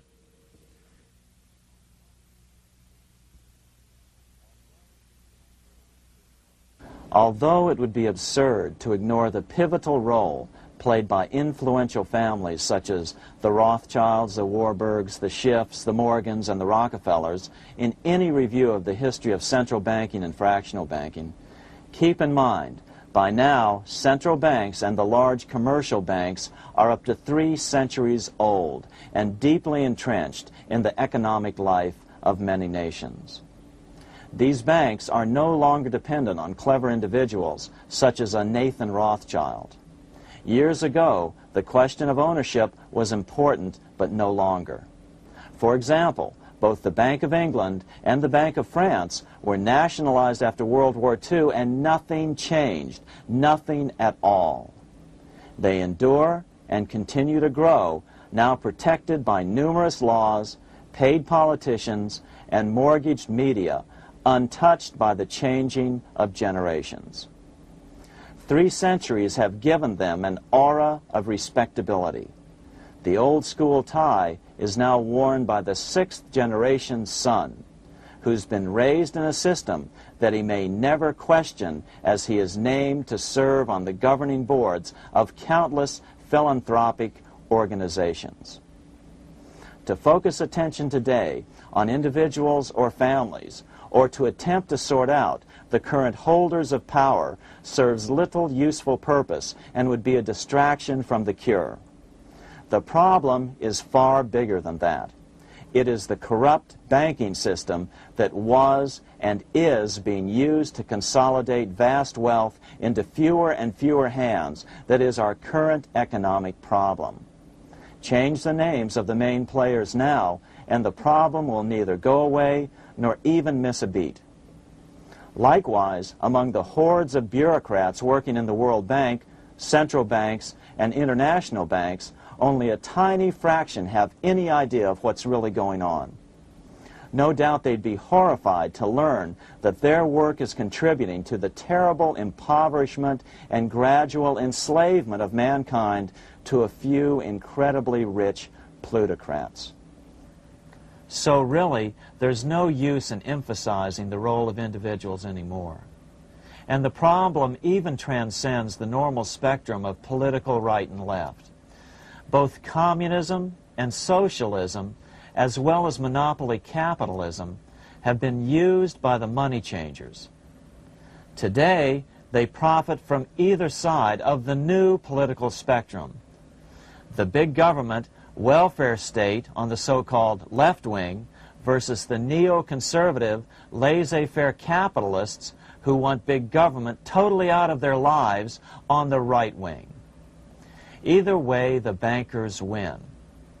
Monetary reform is the most important political issue facing this nation.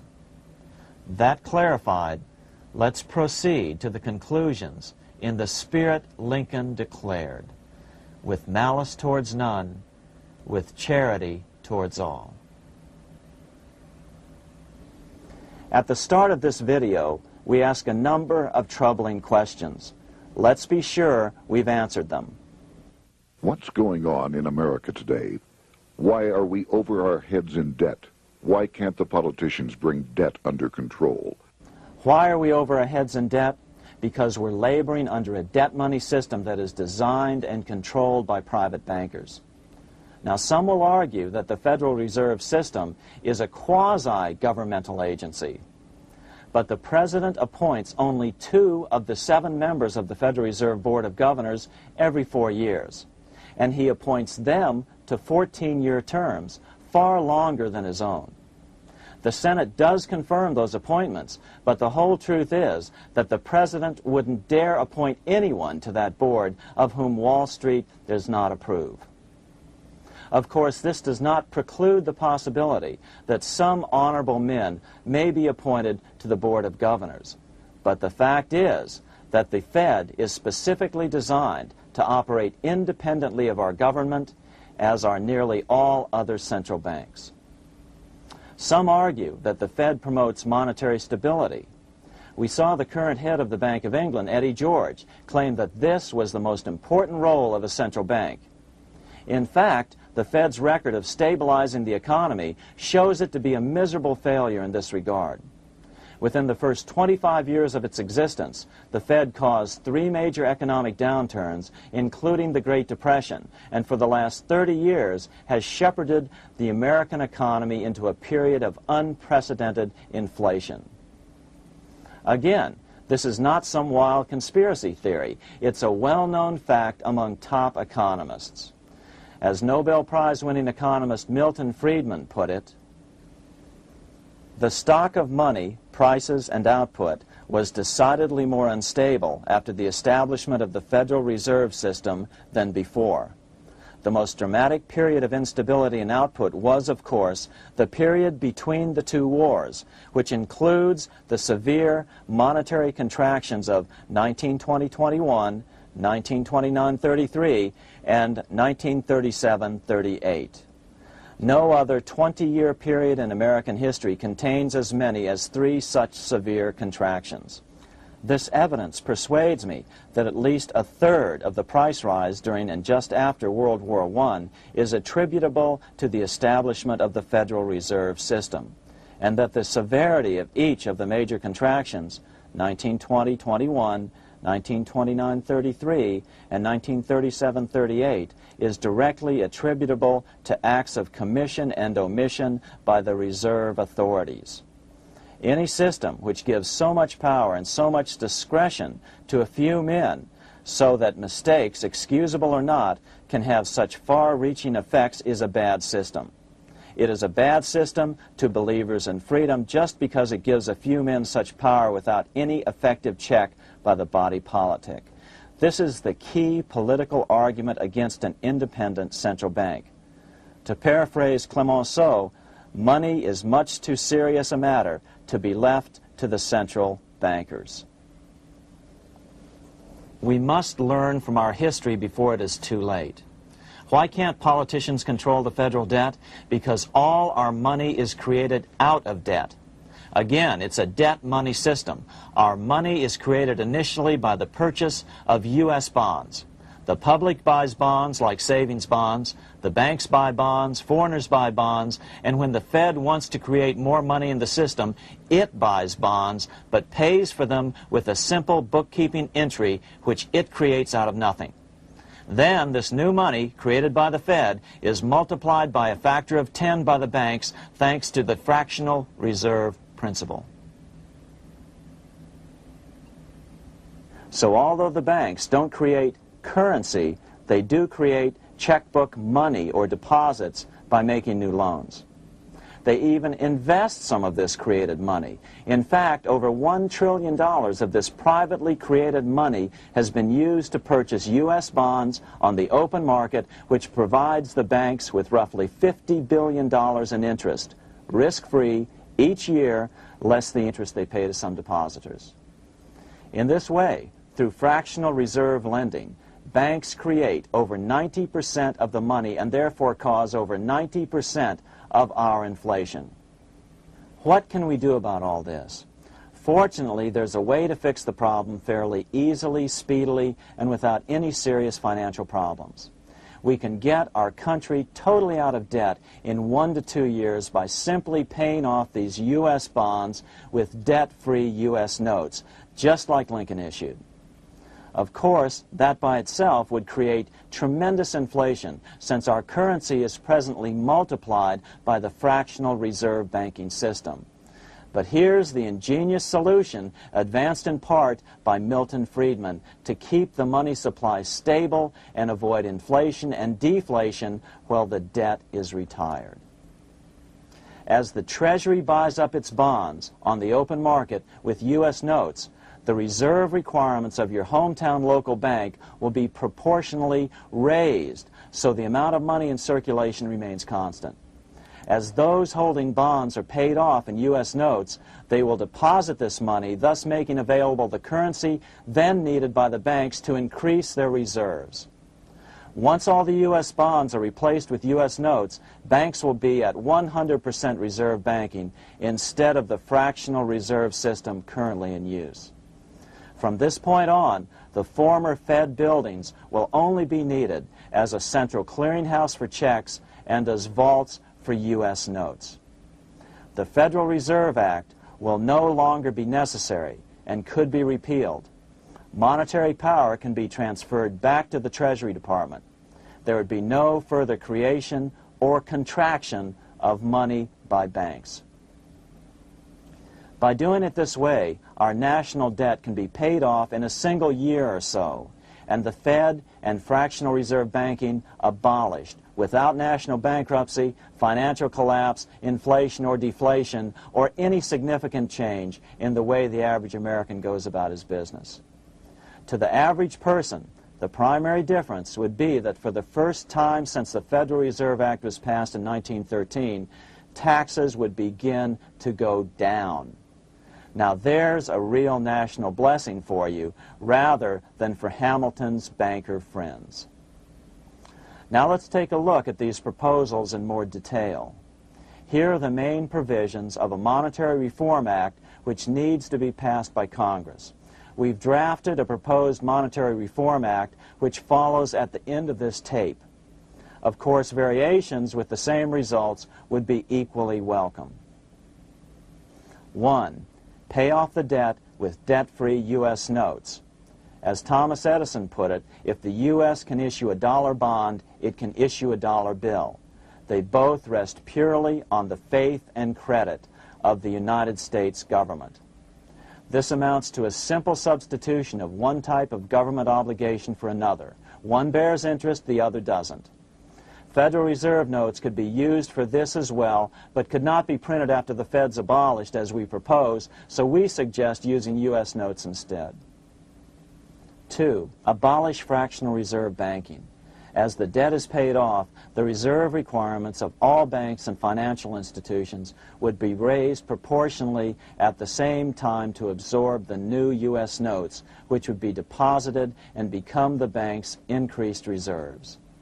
Towards the end of the first year of the transition period, the remaining liabilities of financial institutions would be assumed or acquired by the U.S. government in a one-time operation. In other words, they too would eventually be paid off with debt-free U.S. notes in order to keep the total money supply stable. At the end of the first year or so, all of the national debt would be paid, and we could start enjoying the benefits of full reserve banking. The Fed would be obsolete, an anachronism. 3. Repeal the Federal Reserve Act of 1913 and the National Banking Act of 1864. These acts delegate the money power to a private banking monopoly. They must be repealed, and the money power handed back to the Department of Treasury, where they were initially under President Abraham Lincoln. No banker or person in any way affiliated with financial institutions should be allowed to regulate banking. After the first two reforms, these acts would serve no useful purpose anyway, since they relate to a fractional reserve banking system. 4. Withdraw the U.S. from the IMF, the BIS, and the World Bank.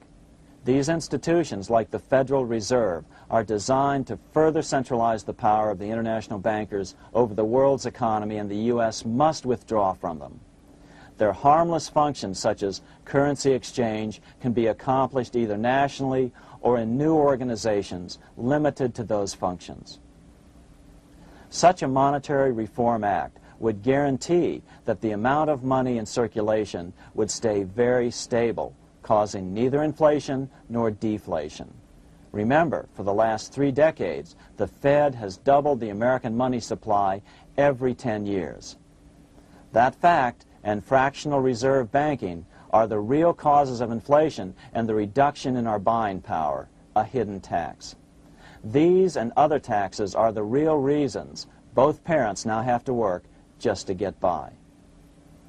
The money supply should increase slowly to keep prices stable, roughly in proportion to population growth, about 3% per year, not at the whim of a group of bankers meeting in secret.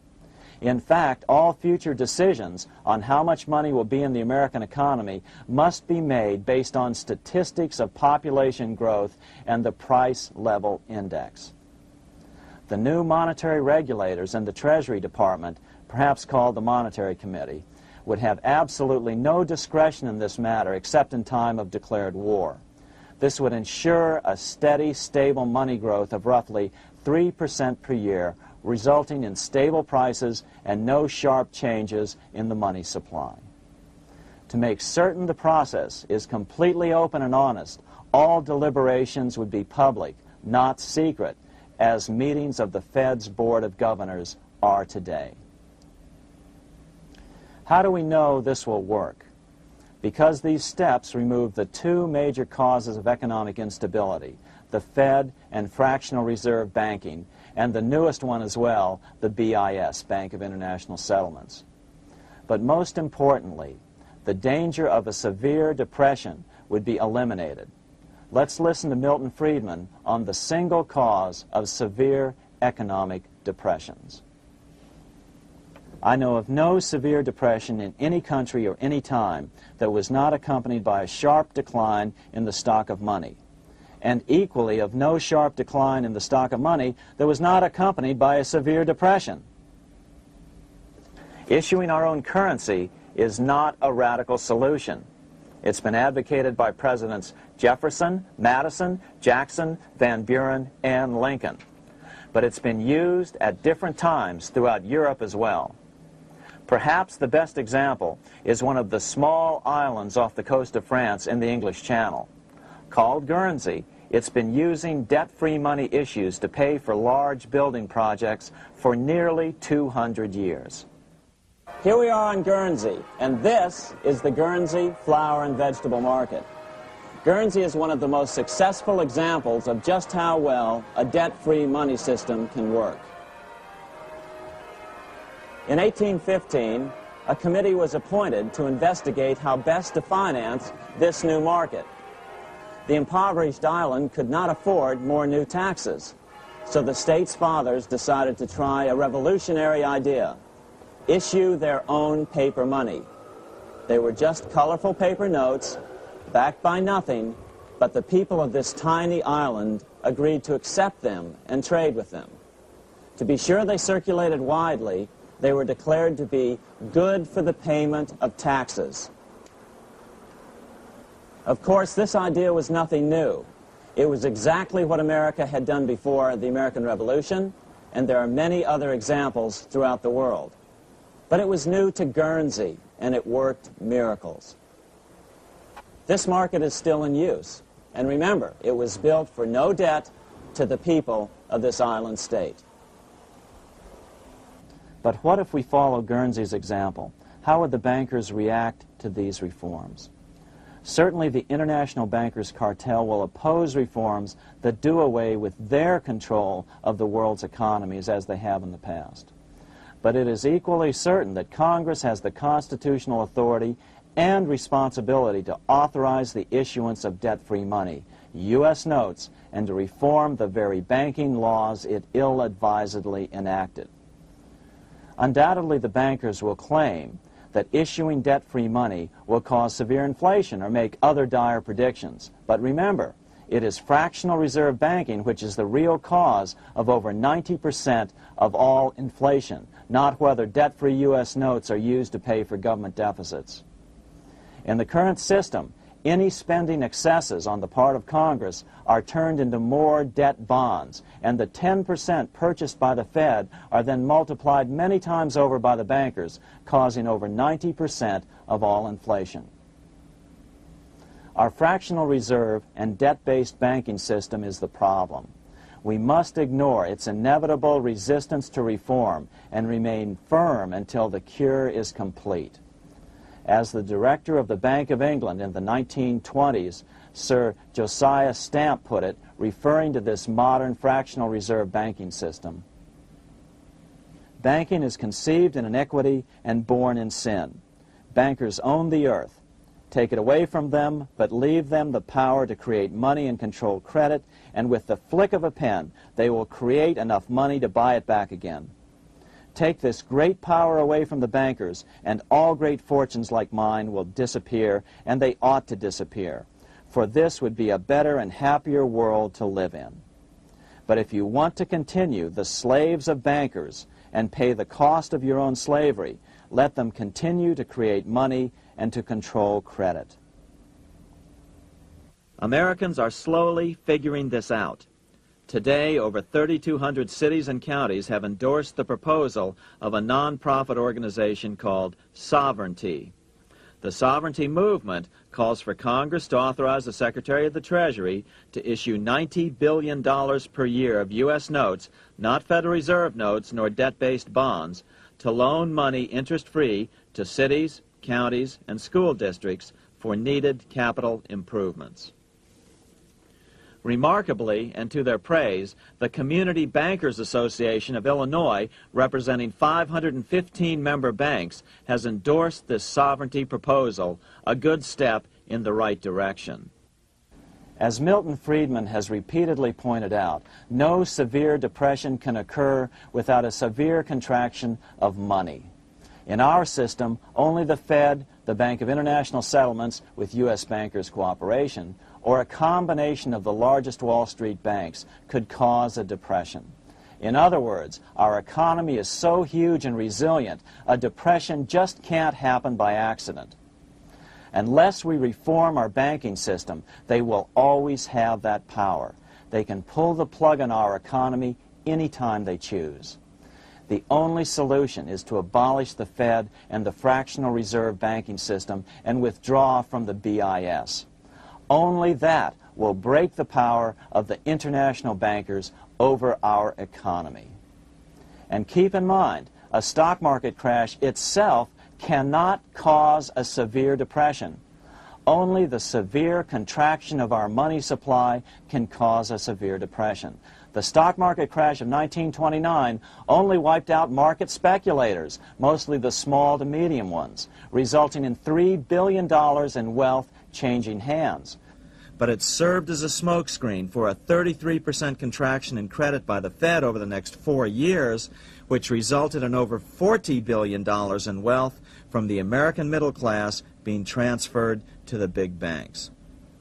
Then, despite impotent howls of protest from a divided Congress, the independent Fed kept the money supply contracted for a full decade. Only World War II ended the terrible suffering the Fed inflicted on the American people. In a depression, the remaining wealth of the debt-burdened American middle class will be wiped out by unemployment, declining wages, and the resulting foreclosures. If we start to act to reform our monetary system, the money changers may do what they did in 1929 and then the 1930s, crash the stock market and use that as a smokescreen while contracting the money supply. But if we're determined to fight to regain control over our money, we can come out of it fairly quickly, perhaps in only a very few months, as U.S. notes begin to circulate and replace the money withdrawn by the bankers. The longer we wait, the greater the danger we'll permanently lose control of our nation. But some still wonder why the international bankers would want to cause a depression. Wouldn't that be killing the goose that is currently laying all those golden interest eggs? Remember what Larry Bates said at the first of this videotape. You see, in periods of economic upheaval, in economic crisis, wealth is not destroyed. It is merely transferred. Do we have any hints as to what the money changers have in store for us? Here's what David Rockefeller, the chairman of Chase Manhattan Bank, the largest Wall Street bank, had to say. We are on the verge of a global transformation. All we need is the right major crisis and the nation will accept the New World Order. So, crisis is needed to fulfill their plans quickly. The only question is when the crisis will occur. Fortunately, we probably have a little time. It's unlikely that this crisis will occur before the 1996 elections, but after that, the danger begins rising. But whether or not they decide to cause a crash or a depression through relentless increases in taxes and the loss of hundreds of thousands of jobs being sent overseas thanks to trade agreements such as GATT and NAFTA, the American middle class is an endangered species. Cheaper labor, including slave labor in Red China, which Harry Wu has heroically documented, is being used to compete with American labor. In other words, money is being consolidated in fewer and fewer hands as never before in the history of this nation or the world. Without reform, the American middle class will soon be extinct, leaving only the very rich few and the very many poor, as has already occurred in most of the world. We've been warned of all this by congressmen, presidents, industrialists, and economists down through the years. Religious leaders, too, have seen the danger. About 1898, during the time of William Jennings Bryan, Pope Leo XIII put it this way. On the one side, there is the party which holds the power because it holds the wealth, which has in its grasp all labor and all trade, which manipulates for its own benefit and its own purposes all the sources of supply, and which is powerfully represented in the councils of state itself.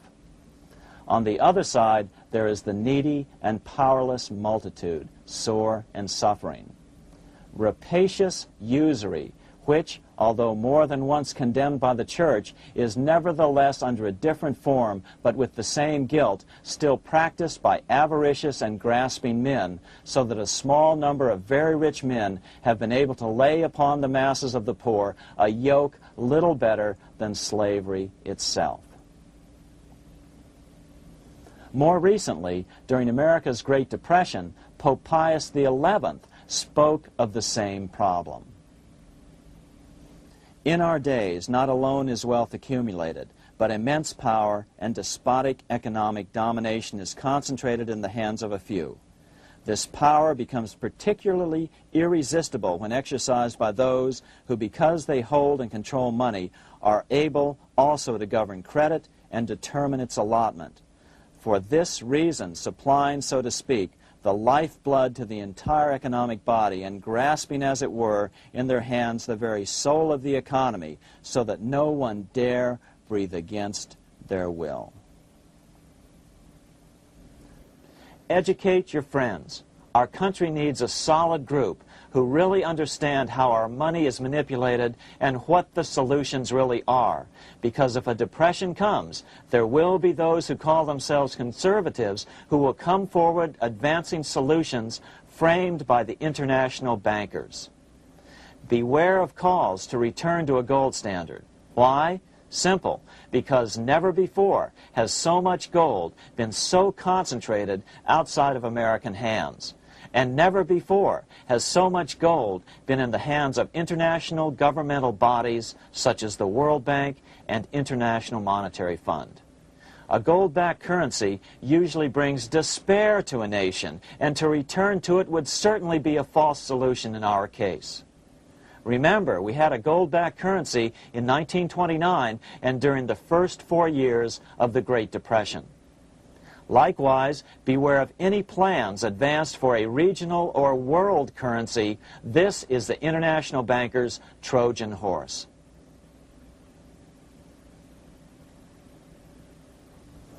Educate your member of Congress.